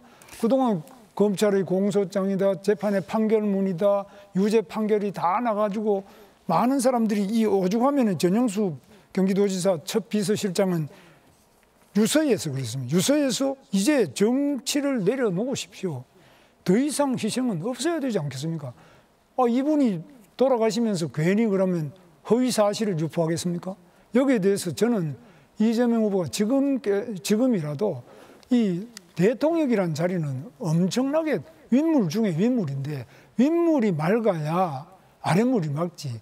대통령이 이렇게 부정부패와 온갖 그 의혹을 가지고 재판을 받아야 되는데, 자기 재판은 또 안 받겠다고 전부 재판 중지법을 만들어가지고 다 수도하고, 자기가 하는 여러 가지 것들은 예를 들면 공직선거법상 허위사실 유포죄 이런 거는 아예 그 행위 자체를 없애버리는 이런 법을 고쳐가지고 내가 지은 죄는 아예 죄목 자체를 없애버리자. 세상 전체에 이런 핵의 망측한 발상을 어떻게 할 수 있냐. 이런 분이 대통령이 된다면 이 나라가 어떻게 되겠냐. 정말 이낙연 대표도 괴물 국가라고 그랬습니다. 괴물 국가. 그래서 이 괴물 국가를 만드는 괴물의 그 우두머리가 바로 이재명 후보 아니냐. 그런 점에서 오죽하면 이낙연 후보가 저를 지지한다고 하겠습니까? 그분이 저를 지지할 때 얼마나 많은 부담이 오겠습니까? 여기에 대해서는 우리 이재명 후보께서 반드시 그 답을 해야 된다. 이걸 돌려와서 안 되잖아요. 근데 또 형님도 그렇지 않습니까? 이재명 후보 형님께서 정신병원에 강제 입원하려고 그러다가 우리 구성수, 우리 보건소장도 잘 아실 거예요. 그런 분들이 다 그냥 안 된다고 했는데, 그래 무리하게 하다가 결국은 형님 돌아가셨죠. 그 다음에 또 형수님 보고 그 말린다고 온갖 그 요구를 해가지고 온 가정이 다 어려워졌고 파탄이 나고 이런 상태인데 이것도 못하면서 연설 장소가 아니니까 저한테 아니 어떻게 그래가지고 어떻게 대통령이 되느냐. 저는 그런 면에서 국민들이 너무너무 우려하고 제가 우려하는 것이 아니라 이낙연 총리가 오죽하면은 우려를 해서 이렇게 돼 있겠냐. 잠시만 사회자가 개입하겠습니다. 지금 이재명 후보에게 30초 답변 기회를 드려야 되고 2명 이상과 토론을 해야 되기 때문에 빨리 답변을 듣고 질문 하나를 하도록 하겠습니다. 이재명 후보 답하시죠. 네, 저한테 부정부패 이미지를 씌우려고 노력하시는데 제가 그거 하나 물어보겠습니다. 김문수 후보 그 정치자금 4번인가 3번인가 그 부정자금 받은 걸로 그 캠프에 있는 아주 가까운 사람 다 처벌받았죠. 그렇죠. 그의 부정수지 받은 부정해서 수급한 정치자금이 4억이 넘던데 그거 본인은 몰랐다는 이유로 다 처벌을 면했지 않습니까? 본인이 진짜 몰랐어요. 그럼 부하들이 다 그 책임을 지면 그 김문수 후보님 주장에 의하면 연대 책임으로 당연히 책임을 져야 되는 거 아닙니까? 아니, 제가 알지도 못하는 일에 대해서 왜 제가 책임을 져야 됩니까? 제가 근데 잠시 사회자가 개입하겠습니다. 시간이 남지 않아서 한 명에게 더 질문을 하고 답을 들어야 예, 2명 이상 토론이 가능합니다. 제가 문제가 있다면 당연히 처벌받았겠죠. 제가 안 처벌받은 자꾸 처벌로 하는데 우리 이준석 후보는 어떻게 보십니까 이 문제? 방금 전에 이재명 후보가 측근들이 문제가 있으면 나도 문제가 있는 것이냐 이렇게 하셨기 때문에 본인들 측근들이 이제 문제 생기시면은 똑같은 논리로 이제 타격받으실 텐데 그냥 급급해가지고 안 말씀하신 것 같습니다. 실제로 이재명 후보 문제 많죠. 네, 구추 사용할 수 있습니다. 네, 그래서 지금 이렇게 본인이 이렇게 전 세상이 다 아는 문제를 딱 잡아떼는 거 이거는 대통령 자격이 없다고. 네, 주어진 시간 모두 사용했습니다. 이어서 이준석 후보 주도권 토론 시작합니다. 예, 이재명 후보님 그 헌법 8조 잘 아시죠? 네, 뭐 조문 정확하게 기억 못 하겠네요. 말씀해 보세요. 예, 정당에 관한 부분이니까 모르시죠. 그러니까 정당을 민주적으로 운영해야 된다는 내용이 헌법 8조의 2항인데요. 제발 그 헌법대로 정당을 운영하셨으면 좋겠다 그런 생각을 했습니다. 사실 민주당의 운영을 보면요. 정당 내부의 민주주의의 실종이란 말을 들은 지 오래고요. 정당의 당원 같으면은 국가의 헌법과도 같은 것입니다. 근데 이 당원 같은 것을 막 바꾸고 그러세요.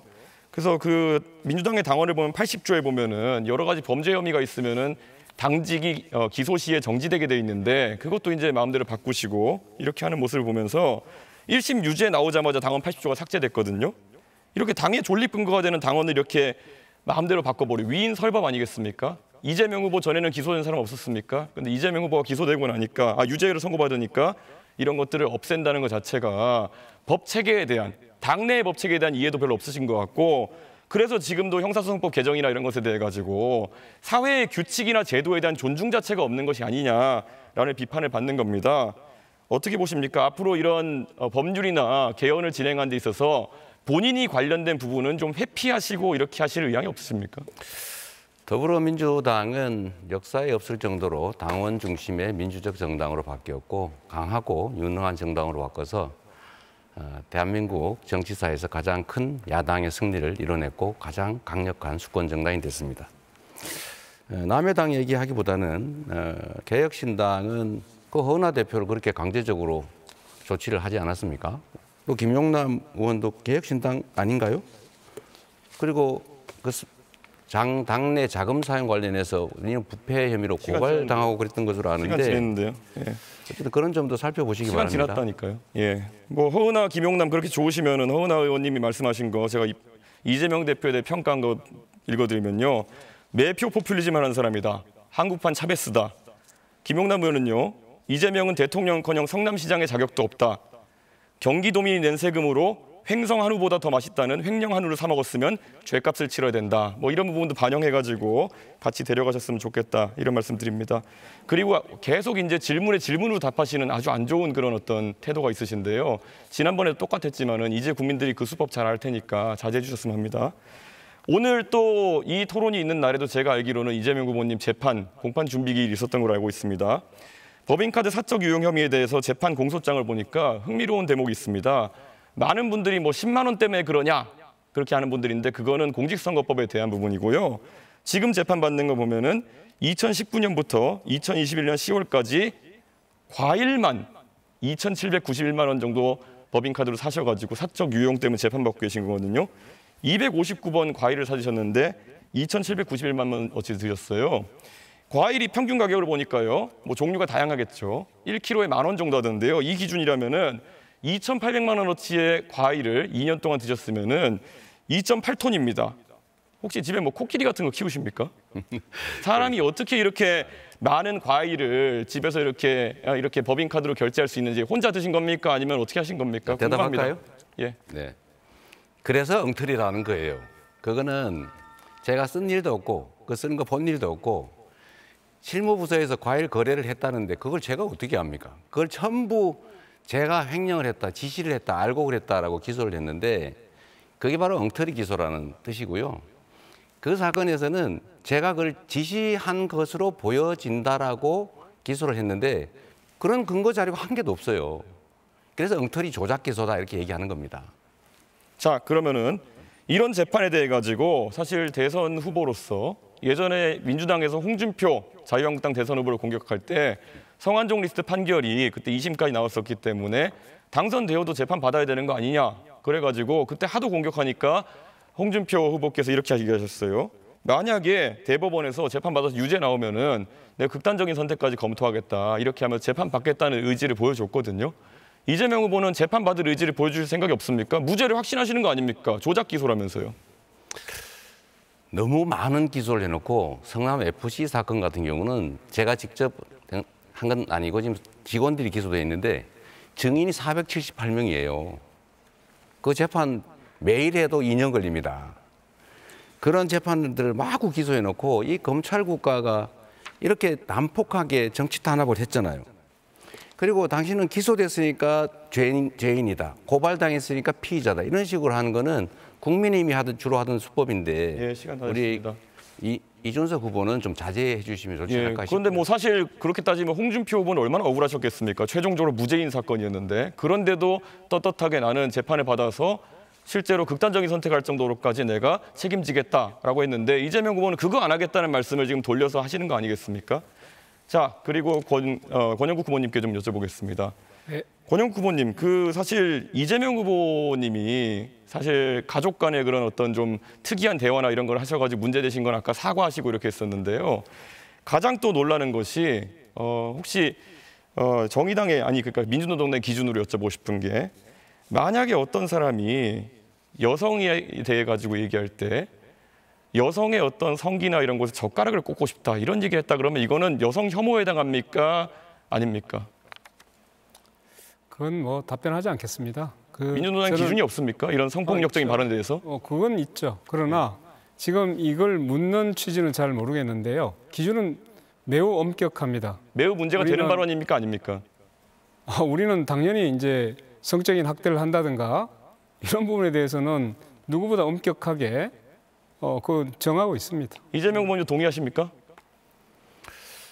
시간을 충분히 주고 질문을 하시면 좋겠어요. 동의하시는지만 답하시면 됩니다.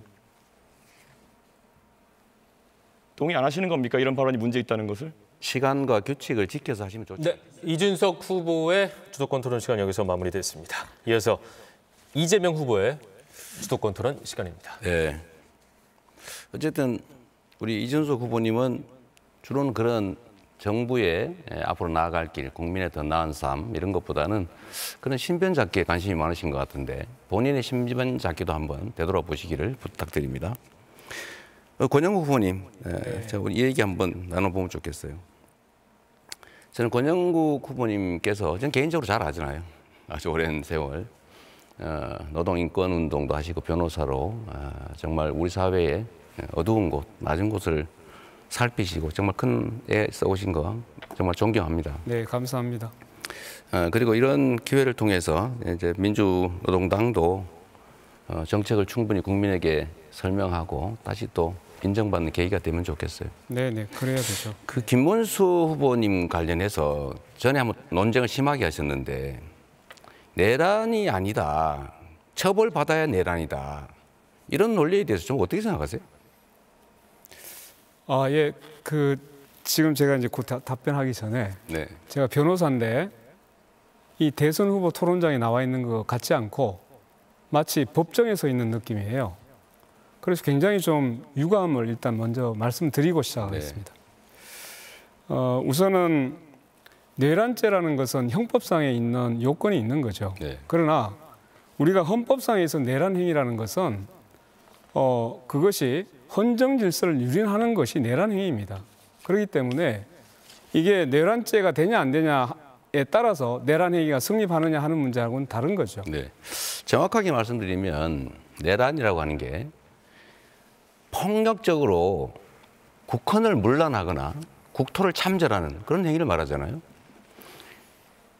군사를 동원해서 병력을 동원해서 국회를 진입해서 장악하려고 한 건 명확한 내란 행위입니다. 뭐 판례에도 다 나오잖아요.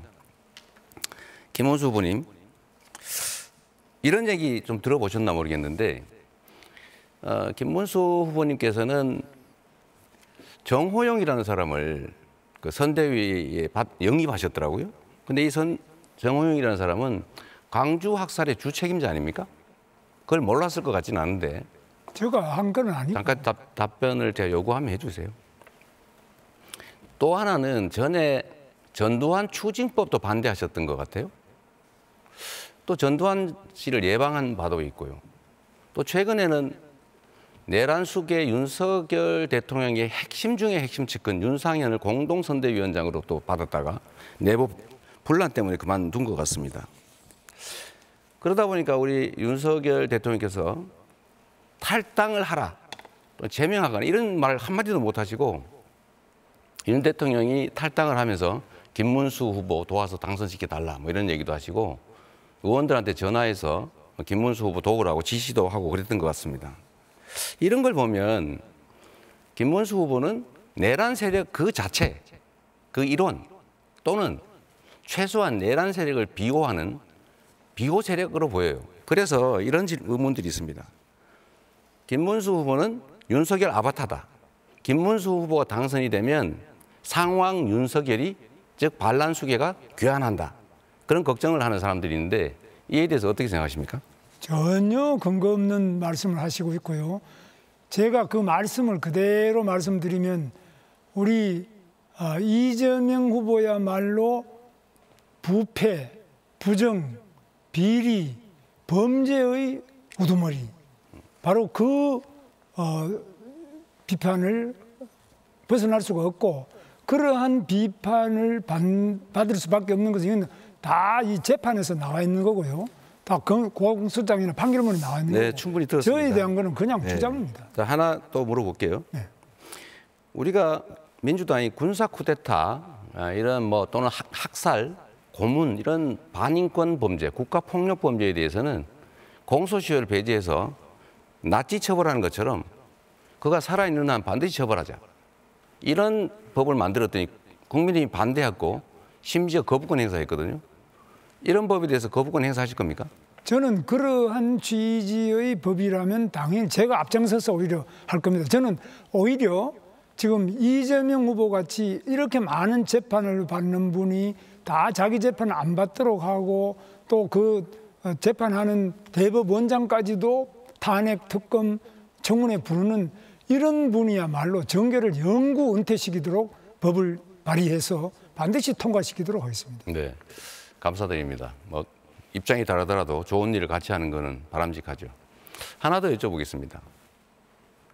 내란 행위에 대해서 지금 구속돼 가지고 재판을 받고 있잖아요. 저는 뭐 우리 국민들이 그날 밤에 두 눈을 뜨고 똑똑히 봤기 때문에 이건 내란 행위를 부정하는 것은 불가능하다고 봐요. 이 내란죄로 유죄를 받으면 윤석열 전 대통령 사면하실 겁니까? 거기에 대해서는 전혀 맞지 않는 질문을 하고 있습니다. 전혀 아직 재판 이제 시작한 사람을 보고 벌써 사면할 거냐 이런 문은 그런 질문은 성립하지도 않고 맞지 않는 질문입니다. 오히려 그러면 제가 이제 묻습니다. 그럼 이재명 후보가 대통령이 되면은 자기가 지은 죄에 대해서 5가지 지금 재판받는 거 전부 셀프 사면할 겁니까? 그건 이론적으로 불가능하죠. 자, 하나 마지막으로 묻겠습니다. 제가 저번에도 물었는데 윤석열과 단절하겠느냐 끝까지 대답 안 했거든요. 정말로 윤석열과 단절 안 할 겁니까? 윤석열 대통령은 이미 탈당해서요. 저하고 단절이 아니라 뭐 아무 관계가 없습니다. 그래서 이미 본인이 스스로 다 당을 떠나고 스스로 아무렇게 말을 돌리지 하고 마시고 있고. 지금도 관계가 있는데 단절할 거냐를 물었습니다. 단절이 아니라 이미 없는데 뭐 단절을 있어야 단절을 하는데 없습니다. 뭐 무슨 관계가 있어야 단절을 안 하겠다, 회피하겠다 이렇게 저는 단절이라는 이해하겠습니다. 거는 누가 관계가 있을 때 단절하는 건데. 네, 이재명 후보의 주도권 토론 시간 여기서 마무리하겠습니다. 이어서 권영국 후보 주도권 토론 시작하시죠. 네, 참 안타깝습니다. 김문수 후보께서는 토론 시간 낭비하는 우두머리 같다는 느낌이 듭니다. 주로 특정 후보 비리하는데 왜 그렇게 모든 시간을 다 낭비하십니까? 그래서 저는 김문수 후보에게 먼저 묻겠습니다. 5.18은 헌정질서 수호를 위한 국민 저항의 상징입니다. 이를 헌법에 명시하는 것이 국민통합의 출발점이라고 보는데 일단 짧게 답변해 주십시오. 이따가 들을 테니까. 김문수 후보님 동의하십니까? 저는 헌법 전문의 5.18 정신을 반영하는 것이 충분히 가능하고 옳다고 생각합니다. 그렇게 하겠습니까? 네, 그렇게 하겠습니다. 계엄 요건 강화를 위해서 앞으로 계엄 선포 시 국회 사전 사후 동의를 반드시 받아야 한다고 보는데 후보님 입장 어떻습니까? 저는 뭐 계엄에 대해서는 아예 가장 큰 피해자입니다. 권영국 후보 이상으로 여기 있는 누구보다 제가 그러니까 계엄의 큰 피해자이기 때문에 답변을 먼저 하시죠. 계엄은 기본적으로 군사상의 여러 가지 조치이기 때문에 경찰력으로 안 될 때만 계엄을 해야지 계엄 네. 자체가 발동되면 자, 그만하시고 네. 평시 계엄을 얘기한 겁니다. 네. 사전 동의, 사후 동의에 대해서 강화할 생각이 있습니까, 없습니까? 국회 동의보다는 기본적으로 계엄 자체를 발동하는 것은 매우 엄격하게 제한돼야 된다고 생각합니다. 네, 역시 동의에 대해서는 별로 의사가 없다 이런 국회가 여러 가지 말씀으로 정치적으로 보이겠습니다. 악용할 네. 수 있기 때문에 자, 또 하나 묻겠습니다. 네. 대통령 탄핵 시에 직무대행은 한덕수 같은 국무총리가 아니고 선출직인 국회의장으로 바꿔야 한다고 보는데 어떻게 생각하십니까? 그건 행정에 대한 기본이 안 된 질문입니다. 기본이 안 되고요. 아니, 선출직 대통령이라는 것은 국회의장처럼 제가 사회 보는 주도하고 자리가 있습니다. 아니고 행정의 책임자입니다. 행정의 책임자이지만 적어도 이러한 비상시에는 선출직인 사람이 대통령에 대한 권한을 대행할 수 있도록 해야 그 아바타들이 실제로 누굽니까? 한덕수라는 사람은 윤석열 대통령이 임명한 아바타 같은 사람이었어요. 제2의 윤석열이었단 말이죠. 이런 사람에 대해서 계속적으로 권한 대행하게 되면 국민들이 얼마나 스트레스 받았습니까? 그래서 바꿔야 되는 거 아닙니까? 권영국 후보님이 그렇게 헌법에 대해서 그렇게 못 이해한 분이 어떻게 변호사가 되는지 저는 이해할 수가 없습니다. 헌법을 모르다니요. 그건 말을 좀 아니 헌법에 그런 게 가려서 어디 하십시오. 헌법에 그 대행한다는 그런 게 어디 있습니까? 그것은 헌법에 아니 대통령이 유고되면은 국회의장이 대행한다는 게 우리나라 헌법이나 자, 어느 헌법에 있습니까? 대통령 잠깐만 기다리십시오. 대통령은 민주적 정당을 가지고 있습니다. 그것은 선출직이기 때문에 그렇습니다. 그러나 적어도 권한 대행은 민주적 정당성이 없는 사람입니다. 그걸 유념하시기 바랍니다. 국회의장이 자, 그만 그러면 그만 정당- 묻겠습니다. 자, 다음에 다시 묻겠습니다. 네. 시간이 많지 않기 때문에 저는 정책을 묻겠습니다. 일단 이재명 후보님께만 네. 묻겠습니다. 그 기후 재난은 이미 현실입니다. 네. 중동 사막 도시에 폭설이 내리고 세계 주요 도시 기온이 50도까지 치솟습니다. 네. 어리와 떼짐을 당하고 있잖아요. 네. 자, 그럼 이번에 개헌을 하면 87년 개헌 이후 38년 만입니다. 네. 그동안 수많은 변화가 있었는데 그중에서도 가장 큰 변화는 전 인류적인 기후 위기입니다. 따라서 이번에 기후정의 실현 네. 반드시 헌법에 담아야 한다고 생각합니다. 전적으로 공감합니다. 공감하십니까? 약속하시는 거죠? 네. 뭐 저희의 그 개헌 내용에도 들어 있습니다. 헌법 조항에 기후 위기 대응과 자연 생태계 보호, 동물을 포함한 모든 생명체를 보호하는 국가의 의무 조항을 포함해야 된다고도 보는데 여기도 동의하십니까? 네, 그게 가장 중요하죠. 다양성 보장하는 것. 네. 네, 좋습니다. 기후 위기는 보수와 진보의 문제가 아니라 지금 세대와 미래 세대가 하나가 되어 해결할 전 인류적 과제임을 다시 한번 강조해 두겠습니다. 맞는 말씀이십니다. 네네. 또 묻겠습니다. 불평등 타파를 위해서 보다 근본적인 대책이 필요하다고 생각합니다. 네. 세금을 통한 복지 지출을 늘리는 재분배 정책도 중요하지만 시장에서 창출되는 이윤이 공정하게 분배되는 것이 1차적으로 중요합니다. 네. 이윤을 공정하게 분배하자는 것, 그것이 이익 균점권입니다. 네. 아시죠? 네, 재헌헌법에 있습니다. 네네. 이익균정권은 두 가지 분배가 다루어져야 한다고 보는데, 첫째, 기업과 노동자 사이의 분배입니다. 너무 악화되어 있습니다. 두 번째는 대기업과 중소기업 사이의 분배입니다. 네. 중소기업이 우리 전체 기업의 98%, 고용의 88%입니다. 네. 그런데 매출 비중이 35%. 네. 너무 차이가 납니다. 그러다 보니까 대기업, 중소기업 간의 임금 격차가 줄어들지 않고 있습니다. 자, 그래서 이 박정희 정권 때 이익균정권이 헌법에 사라졌거든요. 그렇습니다. 저는 개헌에서 이 불평등 타파를 위한 대책으로서 이익균정권을 복원해야 된다고 생각합니다. 혹시 저는 이렇게 이익균정권 복원을 생각하는데, 이런 불평등 타파를 위해서 헌법에 들어갔으면 하는 대책이 있으면 하나만 말씀해 주시죠. 시간을 조금 주시면, 일단은 우리 사회의 모든 문제의 원천은 불평등 양극화입니다. 그리고 이걸 기존에 있는 것을 교정하는 방식으로는 수정이 어렵죠. 그거는 사회주의 국가화 되지 않나 싶지가 않습니다. 그래서 저는 새로운 성장 영역에서는 기회, 그러니까 성장의 기회, 그 결과물의 배분을 좀 더 공정하게 할 필요가 있다고 보는데, 헌법 조문에 이익균정권이라고 하는 걸 넣는 것은 아마 엄청난 사회적 경론이 벌어지지 않을까 싶어요. 저는 네. 바람직한 방향이긴 한데 현실적으로 쉽지 않을 거다, 그런 생각이 듭니다. 듣겠습니다. 이익균정권을 도입했을 때는 충분히 검토가 되어 있기 때문에 헌법에 도입됐던 것으로 보입니다. 그렇기 때문에 일단 기본적으로 우리 사회 가장 핵심적인 문제, 불평등 타파에 대한 개헌 내용이 반드시 포함돼야 된다라는 말씀을 드립니다. 네. 자, 이준석 후보에게 묻겠는데 시간이 좀 다 돼버렸네요. 시간이 교사 남지 않아서, 공무원 정치기본권, 이 내용이 있어서 묻게 됐는데, 저는 주도권 토론 시간 여기서 마무리하도록 하겠습니다. 첫 번째 주도권 토론은 여기서 마치고요. 여러분께서는 지금 중앙선거방송토론위원회가 주관하는 제21대 대통령 선거 후보자 토론회 시청하고 계십니다. 공약 검증 토론 두 번째 주제, 외교 안보 정책입니다. 지금 토론회가 지금까지는 정치 얘기에 집중이 됐는데, 부디 이번 토론에서는 해당 주제 외교 안보에 집중해 주시기를 당부드립니다. 북한의 핵 위협과 미중 갈등 고조, 또 국제 질서의 불안정 등으로 우리 외교 안보 역량이 시험대에 올랐습니다. 급변하는 국제 정세 속에서 우리 안보와 국익을 지키기 위한 각 후보의 공약 들어보겠습니다. 시간은 1분 30초입니다. 순서에 따라 이준석 후보 공약 발표 시작하시죠.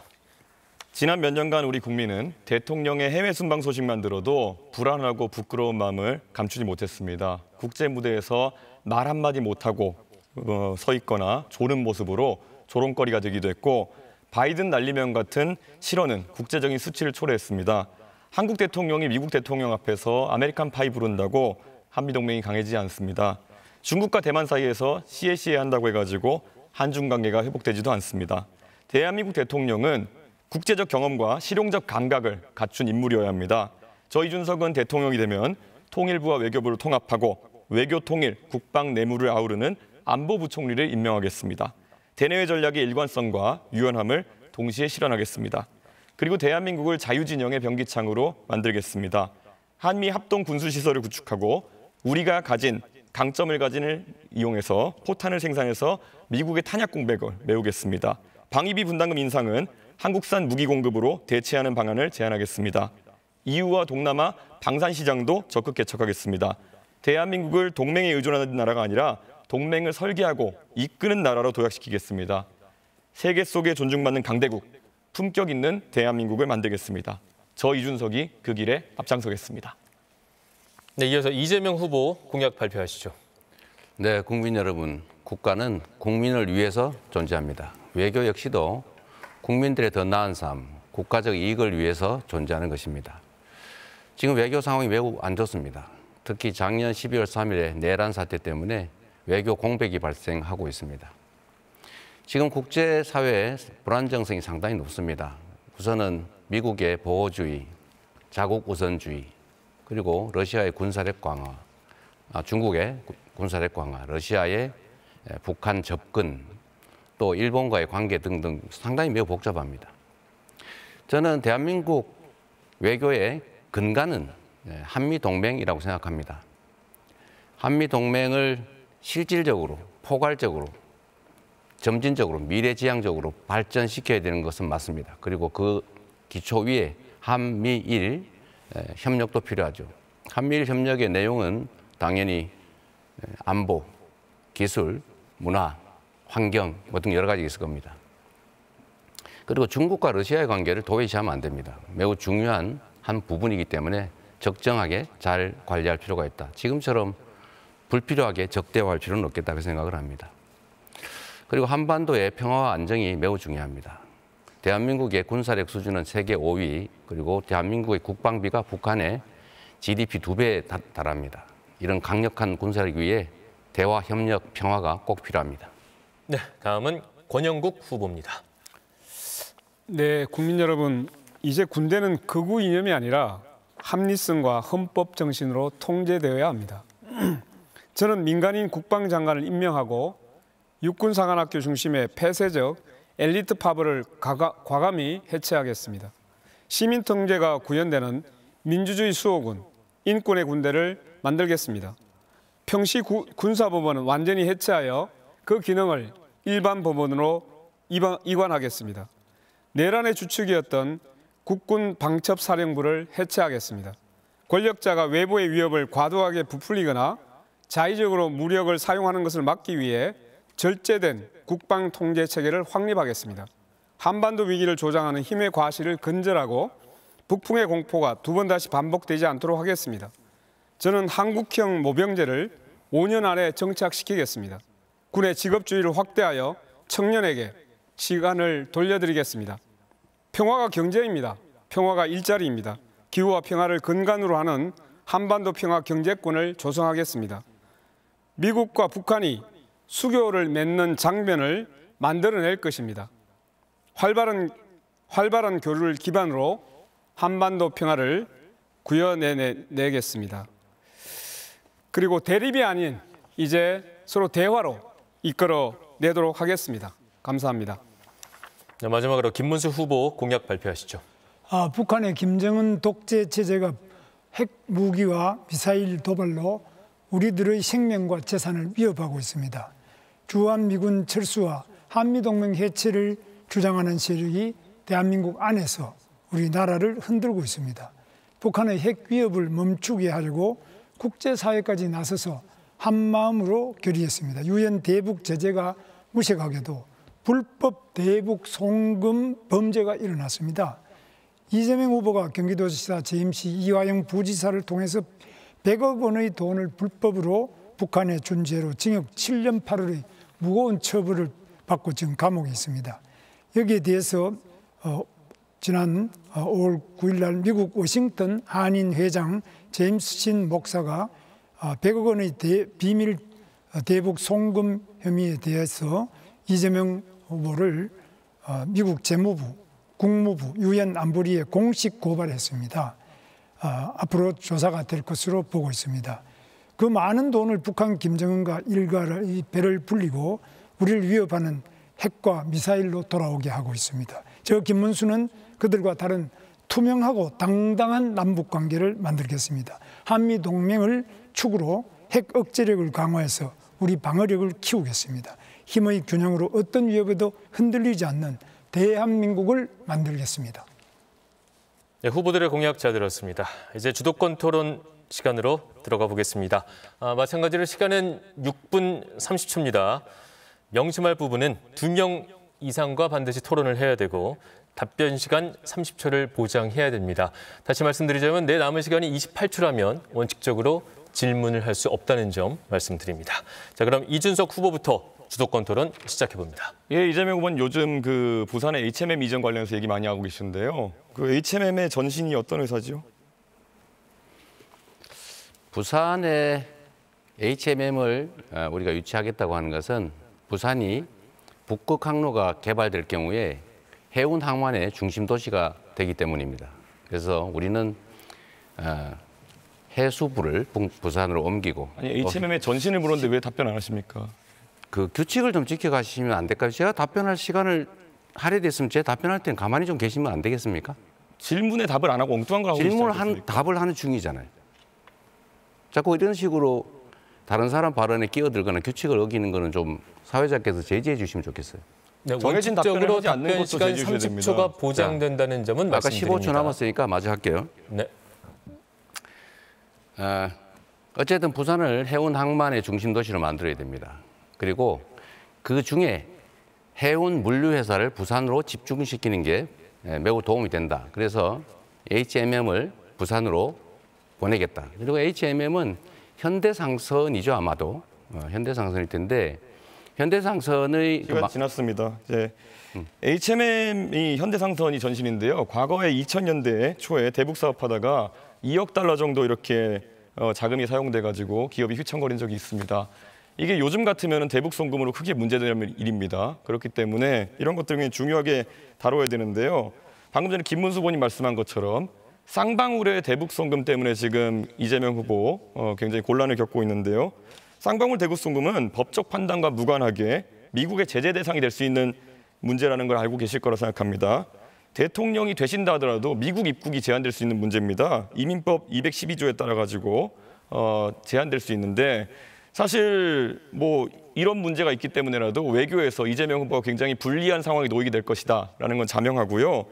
과거에도 국내 정당성이 부족한 지도자 같은 경우에는 대미 협상에서 고생을 하곤 했습니다. 특히 쿠데타로 집권했던 전두환 대통령 같은 경우에는 레이건 대통령 만나는 것도 힘들었고 만나서도 짧게 만나고 헤어지기도 했고 정당성을 인정받기 위해서 많은 양보를 했습니다. 핵무기 개발 포기하고 미국산 무기도 구입하고 국방과학연구소도 좀 축소하고 이렇게 했어야 되는데요. 트럼프가 만약에 트럼프 대통령이 이재명 후보가 당선되면 이런 약점을 가만히 두겠습니까? 저는 흔들 거라고 생각하는데요. 본인의 이런 여러 가지 사법 리스크 때문에 대한민국을 위기에 빠뜨렸어야 되겠습니까? 본인의 이런 문제들 다 해소해야 되는 거 아니겠습니까? 재판을 안 받으면 해소가 안 될 거잖아요. 제가 대북 송금에 관여했다는 건 아무런 근거도 없는 얘기고 실제로 그들이 저를 위해서 송금했다는 것은 믿을 수 없는 얘기고 주가 조작을 하다가 수사를 받으니까 아마도 그걸 도박 자금으로 썼다는 설도 있는데 저는 이 진상이 곧 규명될 거라고 봐요. 그리고 또 한 가지는 아까 부산 얘기를 마저 좀 하면 HMM은 부산으로 반드시 가게 됩니다.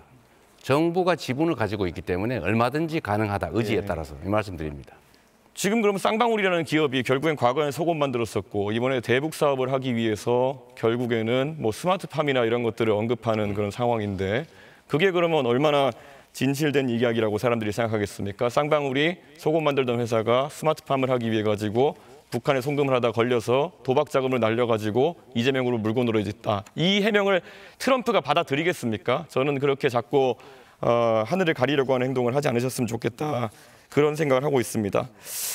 그리고 사드 문제에 대해 가지고 이재명 후보가 사드는 미국 방어용이다라는 말씀하신 적이 있습니다. 근데 사드라는 무기 체계를 전혀 이해 못하고 계신 것 같은데 사드는 종말 단계에서 미사일을 요격하는 그런 체제입니다. 그렇기 때문에 떨어지는 것을 요격하는 것이거든요. 사드 미사일과 레이더가 우리나라에 배치돼 있다는 것은 우리나라에 떨어지는 것을 막겠다는 그런 의지입니다. 그런데 지금 이재명 후보는 흔히 그러니까 중국에서 얘기하는 것이나 아니면 음모론자들이 얘기하는 것을 또 받아들이셔가지고 결국 사드가 미국 방어용이라는 주장을 하고 계세요. 이런 식으로 잘못된 정보를 바탕으로 해가지고 이런 음해를 하시면은 과연 미국에서 봤을 때는 이 사람은 뭘 해도 이렇게 왜곡해서 인식하는 사람이구나. 이거 만약에 외교현장에 가셔서 대통령으로서 발언하셨다면은 큰 망신살 발언인데 아직까지도 사드는 미국 방어용이라는 입장을 유지하십니까? 한국의 방어는 한국의 독자적인 미사일 방어 체제로 방어하는 게 맞죠. 그리고 당시에 이것은 매우 많은 논란이 있었는데 지금은 이미 배치가 끝났기 때문에 더 이상 이 문제를 논란하는 것은 한국의 외교 안보 전략상 그리 바람직하지 않습니다. 굳이 과거 얘기를 조금 해본다면 그때 당시에는 예를 들면 이 고고도 미사일이기 때문에 굳이 북한이 그런 고고도 미사일을 쏘겠냐, 예, 알겠습니다. 그 필요하겠냐 이런 논란이 현실적으로 있었다. 제가 이재명 후보에게 답변을 이렇게 물어보면요. 꼭 물어본 거 빼고 답을 하십니다. 자기 하고 싶을 만한 하시는데 그러다 보니까 이재명 후보의 의사를 제가 한번 해석해서 이렇게 말씀드린 경우가 많은데요. 최소 2명의 후보에게 질문해야 되는 입장을 점을 철회하지 말씀드립니다. 않겠다는 이야기를 지금 하고 계신 거로 보입니다. 그렇기 때문에 유권자들께서 사실 이런 식으로 미국과의 안보 관계에 있어서 거짓 정보를 설파하는 사람이 과연 한미 관계를 이끌어갈 수 있겠느냐. 이런 걸 고려해 주셨으면 합니다.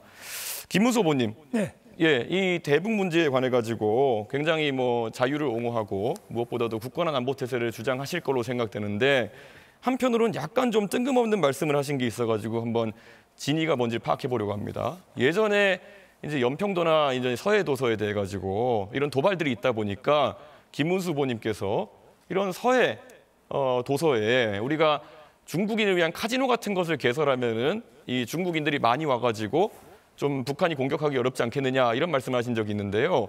사실 백령도나 연평도 같은 경우에는 카지노나 이런 것을 개설할 여건이 되지 않는 것처럼 보이는데 네, 답변 시간 주셔야 아직까지 됩니다. 그런 입장을 유지하고 계십니까? 뭐 그때 그 이야기에서 지금 또 우리나라에 외국인들이 많이 관광을 오고 또 우리 미군이 주둔하고 이런 것들이 우리 방어력의 중요한 일부를 이루고 있다고 생각하고 있고요.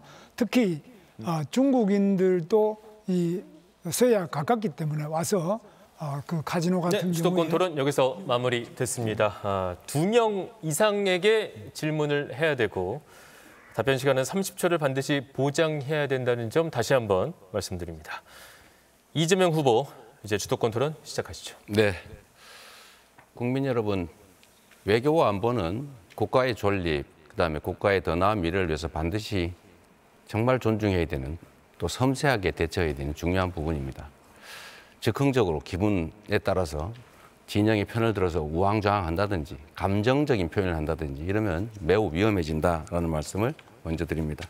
우리 권영국 후보님, 네. 저는 이 안보라고 하는 것을 이렇게 생각해요. 싸워서 이기는 건 하책이다. 다 부서지고 엄청나게 살상당하고 난 다음에 이기면 뭐 하겠냐. 뭐 지는 것보다는 낫겠죠. 그다음 그거보다는 나은 게 싸우지 않고 이기는 거죠. 그러나 이것도 중책에 불과합니다. 진짜 중요한 것은 싸울 필요가 없는 상태를 만드는 거죠. 그걸 소위 평화 상태라고 합니다. 그런데 지금 국민의힘 정권 또 국민의힘 인사들을 보면 힘자랑을 많이 하려고 해요. 말씀드린 것처럼 대한민국의 군사력 수준은 세계 5위고 한미동맹이라고 하는 강력한 또 지지가 있죠. 그러면 이 강력한 군사력과 국방력을 가지고 계속 겁을 주고 막 싸우려고 할 게 아니라 국방력으로 북한 억지력은 가지되 북한과 대화하고 소통하고 그리고 같이 살 수 있는 공존, 공영의 길을 찾아서 평화롭게 공존하는 게 정말로 중요하지 않습니까? 이걸 우리는 햇볕 정책이라고 주로 불렀는데 좀 어떻게 생각하세요? 네, 제가 이번 대선 기간 동안에 접경지를 두 곳을 들렸습니다. 파주하고 철원입니다. 그런데 그분들이 대남방송 그리고 오물풍선 네. 이 긴장 때문에 거의 밤에 잠을 자지 못한다고 합니다. 네. 실제로 윤석열 정권이 들어서서 자신의 비상계엄 조건을 만들어내기 위해서 굉장히 위험을 하고 갈등을 조장했잖아요. 여기에 대해서 정말로 국민의힘 김문수 후보께서는 사죄해야 된다고 저는 생각합니다. 네, 전적으로 저도 공감합니다. 국민의힘이 하는 방식을 보면 그 정말로 국민과 국가 전체를 생각하지 않아요. 북한에 대해서 강경 입장을 취하기만 하는 것이 능사가 아니지 않습니까? 우리 김문수 후보님, 네. 그 하나 좀 물어보겠습니다. 김문수 후보님은 우리가 핵무장 해야 된다 이런 입장이시잖아요. 핵무장이라고 핵 균형을 이루어야 된다 이겁니다. 핵무장을 그래 해야 균형을 이루죠. 핵무장을 아닙니까? 안 하더라도 한미 또 동맹 핵무장 하자는 겁니까? 하지 말자는 겁니까? 그것은 굉장히 신중하게 한미 동맹의 유지 범위 내에서 해야 됩니다. 그러니까 결론이 뭐야? 하자는 건지 말자는 건지 분명하게 말씀을 해야 다음 논쟁을 하지 않습니까? 그러니까 핵무장을 하자 말자 이런 문제가 아니고 한미 동맹이 가장 중요한 축이고 한미 동맹의 범위 내에서 핵무장을 할 수 있으면 해야 됩니다. 제가 입장은 지금 제가 이제 들은 핵무장 바로는 반대입니다. 우리 김문수 후보님은 매우 과격하시잖아요. 그런데 저는 핵무장 해야 된다고 여기저기 주장하신 걸로 알거든요. 지금은 아닙니까? 주장한 바 없어요? 핵무장을 하지 말자는 이야기가 아니에요. 제가 다시 말씀드리면 핵무장을 한다고 미국과의 한미 동맹이 깨져버리면 그는 핵무장하는 효과가 없습니다. 그러니까 핵무장 하자는 쪽이잖아요. 아니 그거는 해결하자 이렇게 말할 수가 없어요. 아, 그래요? 그러니까 한미 동맹 왔다 갔다 하는 게 우리 한미 간의 협의를 알겠습니다. 통해서 할 수 있으면 자, 하도록 이랬다 노력하겠습니다. 저랬다 뭐 핵무장 하자 그랬다가 안 하자 그랬다가 이제 왔다 갔다 하는 게 입장인 것 같아요. 그러면 하나 더 물어보겠습니다. 핵 잠재력 확보를 공약했어요? 그렇습니다. 핵 잠재력 확보가 뭔지 혹시 설명해 줄 수 있어요? 핵 잠재력 확보라는 거는 이제 플루토늄을 재처리한다든지 우라늄 농축을 높인다든지 하는 것, 이것도 한미 원자력 협정에 의해서 제한이 돼 있기 때문에 이 부분을 제가 대통령이 되면 바로 트럼프 대통령 만나서 일본 수준의 재처리 제가 하도록. 지금 말씀하신 거 제가 조금 교정을 해드리면 플루토늄을 재처리하는 게 아니고요. 사용 후 핵 연료를 재처리해서 플루토늄을 추출하는 겁니다. 네. 그리고 핵 연료 주기를 완성한다고 해서 우라늄 농축 권한을 우리가 부여받고 그걸 사용한 다음에 사용 후 핵 폐기물 처리해서 플루토늄을 추출하고 축약해서 관리한다, 이런 의미라는 거 말씀을 드리겠습니다. 정확한 의미를 잘 모르시는 것 같아서요. 모른다고. 자, 하나 물어보겠습니다. 제가 모른다는 거를 저는 원자력 발전소와 플루토늄 처리하는 데든지 규칙을 농축하는 데 지켜가면서 다 하시면 가봤어요. 주도권 토론이므로 질문하면 네. 됩니다. 질문하면 좀 답을 해주세요. 미국과의 핵 공유 또 전술핵 재배치 공약하셨죠? 그렇습니다. 맞습니까? 맞습니다. 지금 핵 공유를 미국이 안 한다는 게 원칙적인 입장인데 그런 공약이 실행 가능합니까? 실현 가능하고 그것을 위해서 한미 간의 정상회담을 통해서 신뢰를 통해서 하는데 핵 공유의 방식도 다양합니다. 그 나토식도 있고 또 다른 우리 한국식의 독특한 핵 공유 방식도 얼마든지 협의를 통해서 할 수 있습니다. 그리고 또 여러 가지 핵 잠수함이든지 또 이런 것들을 충분하게 한미 간의 정상회담을 통해서 잘 추진하고 발전시켜 나갈 계획입니다.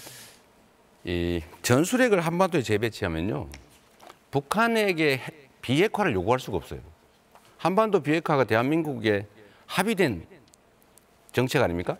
그런데 우리가 핵을 여기다 설치해 놓으면 북한 보고 비핵화해라 할 수가 없는 것 같고요. 또 한 가지는 지금 한국의 핵무장 시도를 의심을 해가지고 북한이, 미국이 이거 민감 국가를 지정했다는 그런 설도 있는데, 이런 식으로 예를 들면 말씀하신 것처럼 핵 잠재력을 확보하겠다 이렇게 얘기를 하면 미국이 계속 의심을 해서 사실은 그런 길도 봉쇄가 되죠. 그러니까 저는 드리고 싶은 말씀이 실행 가능한 얘기를 하자. 미국이 수용 가능한 걸 하자. 그리고 이런 식으로 그냥 되는 대로 던지고 여기서는 핵무장 얘기했다, 저기 가서는 또 핵 잠재력 확보 뭐 이런 얘기했다 왔다 갔다 하시는 거 바람직하지 않다, 이 지적을 드립니다. 네, 이재명 후보의 주도권 토론 여기서 마무리하고요. 이어서 권영국 후보 주도권 토론 시간입니다. 네, 우선 이재명 후보께 먼저 질문하겠습니다. 네. 지금 이제 적경지에 가봤더니 네. 군사적인 긴장이 전혀 풀리지 않고 있어서 네. 민통선 안으로의 그 출입 자체가 군 부대에 의해서 굉장히 통제가 심합니다. 네. 그러니까 농사를 지어야 하는 시기에 이 출입 자체가 너무 통제되니까 너무 어려워하거든요. 네. 자, 이 접경지에서의 이 대북 갈등이 미치는 영향이 큰데 여기에 대해서 짧게만 앞으로 대책이 있는지 좀 말씀해 주시죠. 일단 적경지의 군사적 긴장은 이 이전 정부의 강대강 정책 때문에 발생을 했고, 또 구체적으로 보면 대북 풍선을 방치하는 바람에, 대북 비라를 방치하는 바람에 이제 대단한 우물 풍선이 날라오고 또 서로 쌍방에 소음 방송을 하고 이렇게 격화됐는데 하나씩 이제 풀어 나가야죠.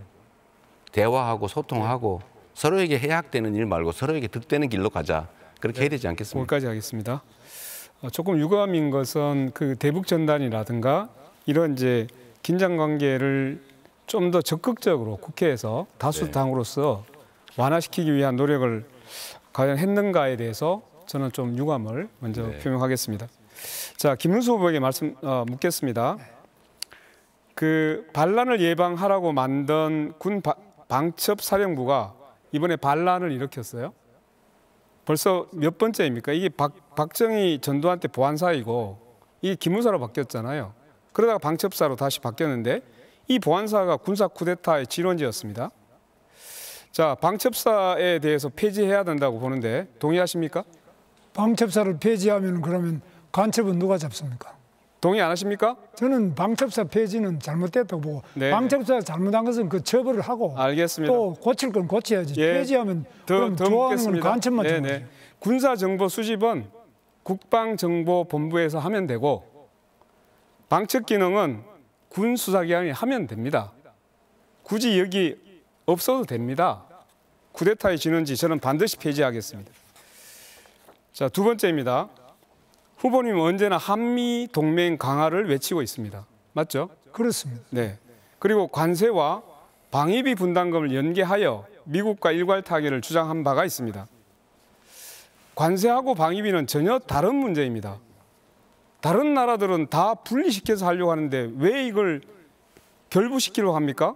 첫째는 한미 간에는 군사 동맹이 기본이지만 그러나 다른 지금 통상 문제든지 우리가 수출도 지금 하고 수입도 많이 하고 또 나머지 교육, 과학, 기술 여러 부분에서 한미 동맹이 매우 중요한데요. 이 전체를 포괄적으로 우리 대한민국이 미국의 동북아의 전략과 세계 전략에서 한국은 필수 불가결한 중요한 린치핀이라고 하죠. 거기까지 듣겠습니다. 가장 중요하다는 시간이 다 점을 돼가지고 강조하면서 제가 포괄적으로 해요. 그냥 결론만 말씀하시죠. 트럼프가 방위비 분담금 인상을 요구하면 올릴 수 있다는 말씀이 포함되는 거죠. 뭐 올릴 수도 있지만은 또 다른 조건을 그러니까 가지고 올릴 수 더 있다는 얘기 줄일 아닙니까? 수도 있고. 그거는 그냥 상당히 대답을 하시죠. 가변적이고 다른 부분하고 합쳐가지고 예를 들면 방위비가 인상되더라도 말 돌리지 우리가 마시고. 미국의 네. 해군 잠수함을 건조한다든지 알겠습니다. 다른 것을 또 제가 우리만큼 다시 벌어들일 할 수 있습니다. 테니까 예. 또 자, 이런 사태 때문에 한미는 작년 10월에 물가 상승률을 적용해서 2030년까지 적용되는 방위비 분담금 협정을 이미 끝냈습니다. 이렇게 합의를 해놓았는데 트럼프가 요구하면 또다시 협상이 가능하다?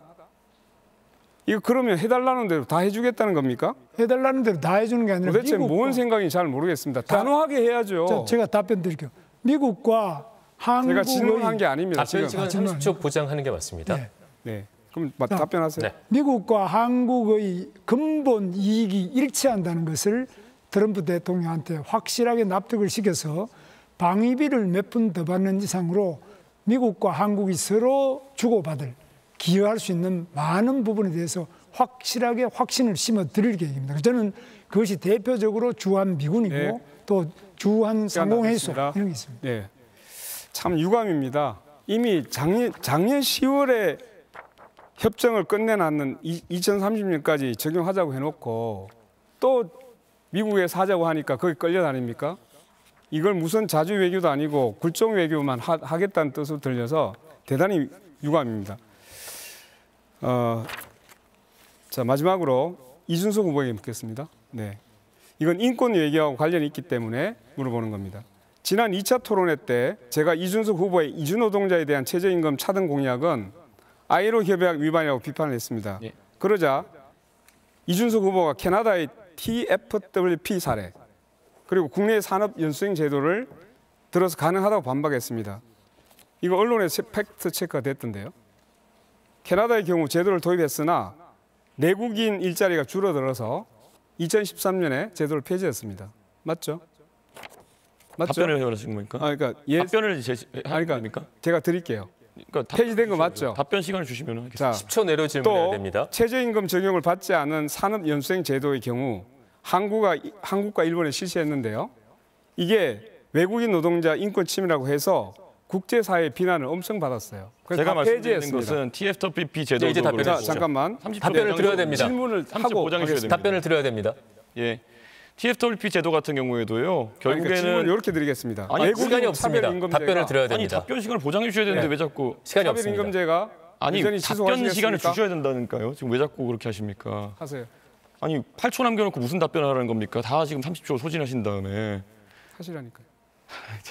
네, 권영국 후보의 수도권 토론은 여기서 마무리하겠습니다. 마지막으로 그러면 답변 시간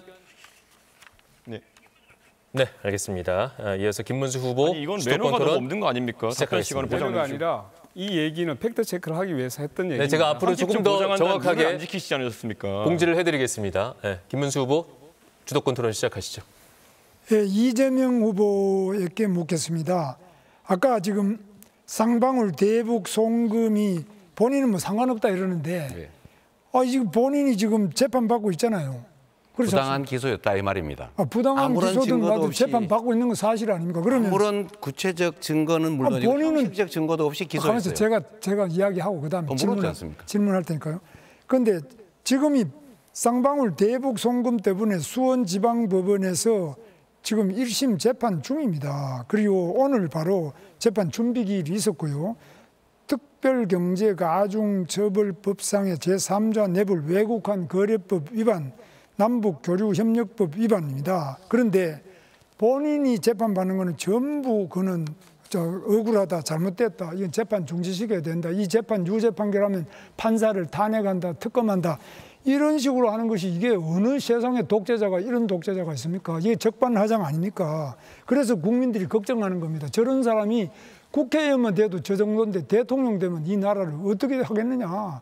이 완전히 이건 뭐 황제가 아니라 법 위에 군림하고 헌법 위에 군림하고 본인이 지은 죄는 다 누가 유죄라 그러면 검찰청도 없애겠다 그랬죠. 공소청으로 검찰청도 없애버리고 검찰 수사도 완전 박탈, 검수완박에 또 대법관도 대법원장도 전부 탄핵, 특검, 청문회 다 나오라.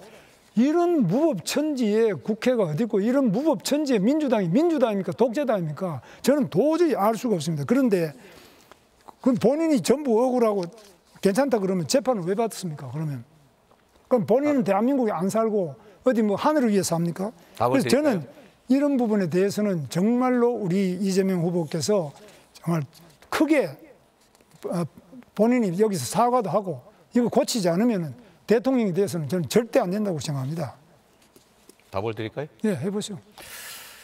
재판을 왜 받냐라고 물으셨는데 이 검찰이 아무런 증거도 없이 고생하라고 그런 이미지를 만들기 위해서 부당한 기소를 했기 때문에 재판을 받고 있는 거죠. 저는 지금 저번에 기소됐던 4건도 다 확정적으로 무죄를 받았지만 지금도 뭐 위증교사 이런 거 다 무죄 나잖아요. 이거 선거법 이거 사실은 정말 납득하기 어려운 판결인데 하여튼 나머지 남아있는 사건들도 아마 제가 구체적인 증거가 있었으면 됐습니다. 시간이 끝났습니다. 언론에 난리가 났을 거예요. 예, 그런데 아무런 증거가 없지 지금 않습니까? 시간이 증거가 없는데 왜 재판을 계속 받고 그러면 증거 없으면 그냥 재판 받으면 되지 왜 대법원장을 탄핵한다고 합니까? 이유가 뭡니까? 이 재판 때문에 대법원장이 유죄죠. 질문하면 답할 기회를 주세요. 가만히 있어 보세요. 지금 제가 질문하지 않습니까? 지금 대법원장과 대법관 전원재판부에서 공직선거법 위반죄 유죄가 됐지 않습니까? 네. 그러면 유죄가 됐으면 거기에 대해서 유죄입니다. 이렇게 해야지 대법원장을 왜 탄핵한다고 하고 대법원장을 왜 특검한다 그러고 대법원장을 왜 청문회에 나오라 그런지 그리고 대법관 숫자를 지금 뭐 30명 늘리자 100명 늘리자 하고 있죠. 이게 말이 됩니까? 그다음에 또 대법원의 판단으로 안 되니까 이런 거는 다시 또 헌법재판소에 또 가져가서 사심을 하겠다고요? 대한민국이 그럼 이재명 후보는 무슨 황제입니까? 이게 뭡니까? 대한민국 법치를 완전히 흔들고 상권 분립을 다 흔들어버리고 이렇게 하면 우리나라에 살 수 있습니까? 이거 누가 투자하고 누가 대한민국을 지킬 수 있을 겁니까? 저는 이런 점에서 우리 국민들이 너무너무 걱정이 돼서 지금 잠을 못 주무시고 있는데 여기에 대해서 이재명 후보가 정말 바뀐 모습을 보여주지 않으면 오늘 마지막 토론입니다. 바뀌어주지 않으면 우리 대한민국이 과연 이 대통령제 자체에 대해 가지고 이런 분 후보가 되는 것을 기본적으로 막도록 하는 새로운 어떤 저항이 일어날 거로 우려하고 있습니다. 답을 드릴까요? 예, 하시죠. 이게 토론장인지 유세장인지 잘 모르겠는데요. 일단 너무 많은 말씀을 하셨는데 대법관들에 대한 특검이나 탄핵은 제가 지시한 바도 없고 오히려 이런 법률 개정 시도 개별 의원들이 하는 게 문제가 되니까 보류하라고 제가 지시했어요. 그러니까 그거를 마치 제가 다 시켜서 한 것처럼 그렇게 말씀 안 하시면 좋겠고 두 번째는 왜 재판받냐 자꾸 물으시는데 검찰에게 왜 기소했냐고 물으십시오. 증거가 있으면 증거를 내고 아무 증거가 없잖아요. 자, 시간이 다 됐습니다. 자, 그러면은 방금 말씀 잘하셨는데 그렇게 본인이 민주당의 아버지 아닙니까? 아버지고 89.77%의 지지를 받아가지고 된 우리 대한민국의 정당 사상, 민주당의 역사상 최고의 지지를 받은 절대 권력자입니다. 지금 당내. 그러면 나에 대한 이런 것들은 절대 해서 안 된다. 내가 스스로 모든 특권을 내려놓고 나는 내가 잘못이 있으면 처벌받겠다.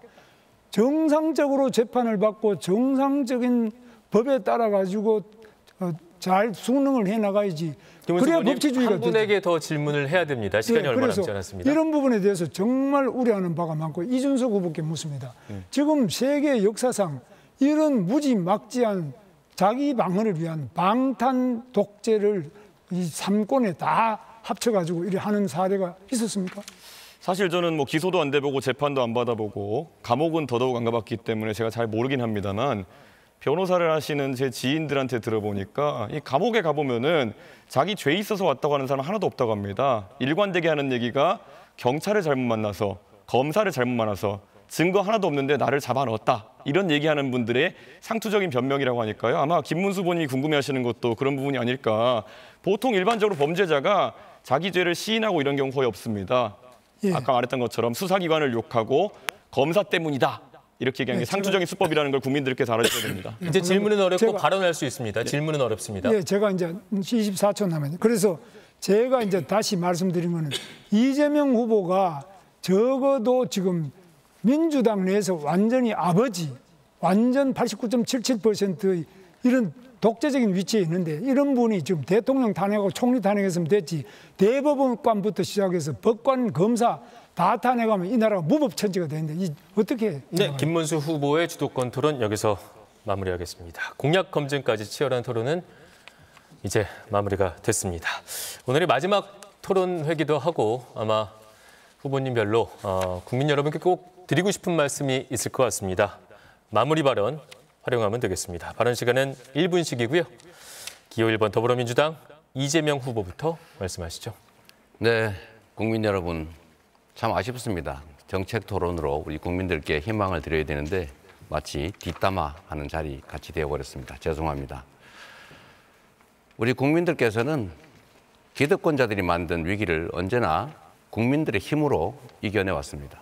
IMF도 그리고 박근혜 국정농단도 그리고 작년에 12월 3일에 군사 쿠데타도 우리 국민들의 힘으로 이겨내왔고 이겨내는 중입니다. 국민 여러분, 이번 대선은 이 내란 세력이 다시 복귀하느냐 아니면 희망의 새로운 민주공화국으로 다시 거듭나느냐가 결정됩니다. 투표가 총알보다 강하다는 것을 이 나라의 주인이 국민이라는 것을 꼭 보여주십시오. 그리고 국민 여러분, 정말로 열심히 준비했습니다. 저에게 꼭 기회를 한번 주시기를 재삼 부탁드립니다. 감사합니다. 네, 이어서 기호 5번 민주노동당 권영국 후보 말씀하시죠. 당신이 있어서 저는 외롭지 않았습니다. 당신이 거리는 세계에 내가 보였습니다. 1차 토론 때 외로운 토론을 했다는 제 말에 한 시민이 보내준 말입니다. 그 한마디가 저를 움직였습니다. 저의 목소리가 누군가에 닿았다는 것만으로 저는 이미 희망을 보았습니다. 그 외로움은 지금 새로운 사회를 만드는 에너지로 바뀌고 있습니다. 그리고 저희 곁에는 무권리 노동자들과 함께하는 노동당, 기후정의를 지키는 녹색당, 곳곳에서 우리 사회 대안을 일구는 시민사회단체들과 노동조합들, 자발적으로 지지선을 해주시는 각계 인사들, 직접 현수막을 걸어주시는 지역주민들, 그 이름 하나하나 잊지 않겠습니다. 이제 차별이 아니라 희망이, 냉소가 아니라 기대가 모이는 나라를 우리 함께 만들어 갑시다. 저 권영국이 하겠습니다. 기호 5번 권영국을 찍어주십시오. 감사합니다. 네, 이번엔 기호 2번 국민의힘 김문수 후보 말씀하시죠. 경기도 7급 조명연 씨는 이재명 부부의 법인카드 비리를 폭로한 뒤에 지옥에서 살고 있다고 합니다. 성남도시공사 김문기 처장은 호주 여행 중에 이재명 지사와 함께 골프 쳤다고 가족들에게 자랑했지만은 극단적 선택을 했습니다. 김문기 씨 유족들을 깊이 위로드립니다. 이재명 지사에게 이제 정치를 내려놓으라는 유서를 남기고 숨진 전영수 경기도지사 비서실장의 유족들의 아픔에 공감합니다. 정치의 본질은 국민의 눈물을 닦아주는 것입니다.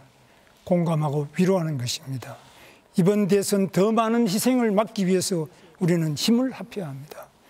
괴물 방탄 독재를 막아내고 자유와 인권과 민주주의 함께 지켜냅시다. 국민 여러분, 저 김문수와 함께 위대한 민주주의의 승리를 이룹시다. 감사합니다. 마지막으로 기호 4번 개혁신당 이준석 후보 말씀하시죠. 존경하는 국민 여러분, 지난 3번의 토론을 보면서 어떤 판단을 하셨습니까? 저는 이 토론 자리를 통해 단 하나, 제가 우리 조국 대한민국을 얼마나 사랑하는지 보여드리고 싶었습니다. 저와 제 가족이 상계동 5성 빌라 반지하에서 시작해 오늘 이 자리까지 올 수 있었던 것은 결코 제 혼자의 힘이 아니었습니다. 수많은 분들의 응원, 그리고 이 위대한 나라가 있었기 때문에 가능했습니다. 공부할 기회를 주셨고 국비 유학생으로 저를 세상 밖으로 보내주셨고 국민의 선택으로 정치의 길에 나섰습니다. 이제 저는 그 빚을 갚고 싶습니다. 제가 책임지고 여러분께서 피와 땀으로 지켜오신 그 소중한 기회의 사다리를 여러분의 아들, 딸, 손자, 손녀에게 물려주겠습니다. 내일을 준비하는 대한민국이 당신을 빼놓지 않도록 기호 4번 이준석 열심히 하겠습니다. 소중한 한 표 부탁드립니다. 네, 오늘 토론회 어떻게 보셨을지 궁금합니다. 제21대 대통령 선거 후보자 토론회는 오늘이 마지막입니다. 그간 3차례 토론회에서 후보들의 정책과 공약, 또 비전 등을 다뤄봤는데요. 여러분의 최종 선택에 도움이 됐길 바랍니다. 정확히 일주일 뒤면 대통령 선거 날입니다. 선거는 국민이 주권을 행사하는 가장 기본적인 수단이죠. 이번 주 목요일과 금요일 이틀간은 사전 투표도 가능하니까 주권자로서 여러분의 소중한 한 표 반드시 행사하시길 바랍니다. 지금까지 열띤 토론 보여주신 4분의 후보님들 수고 많으셨고요. 함께해 주신 시청자 여러분께도 감사의 말씀 전합니다. 제21대 대통령 선거 후보자 토론회 여기서 모두 마무리하겠습니다. 시청해주신 여러분 고맙습니다.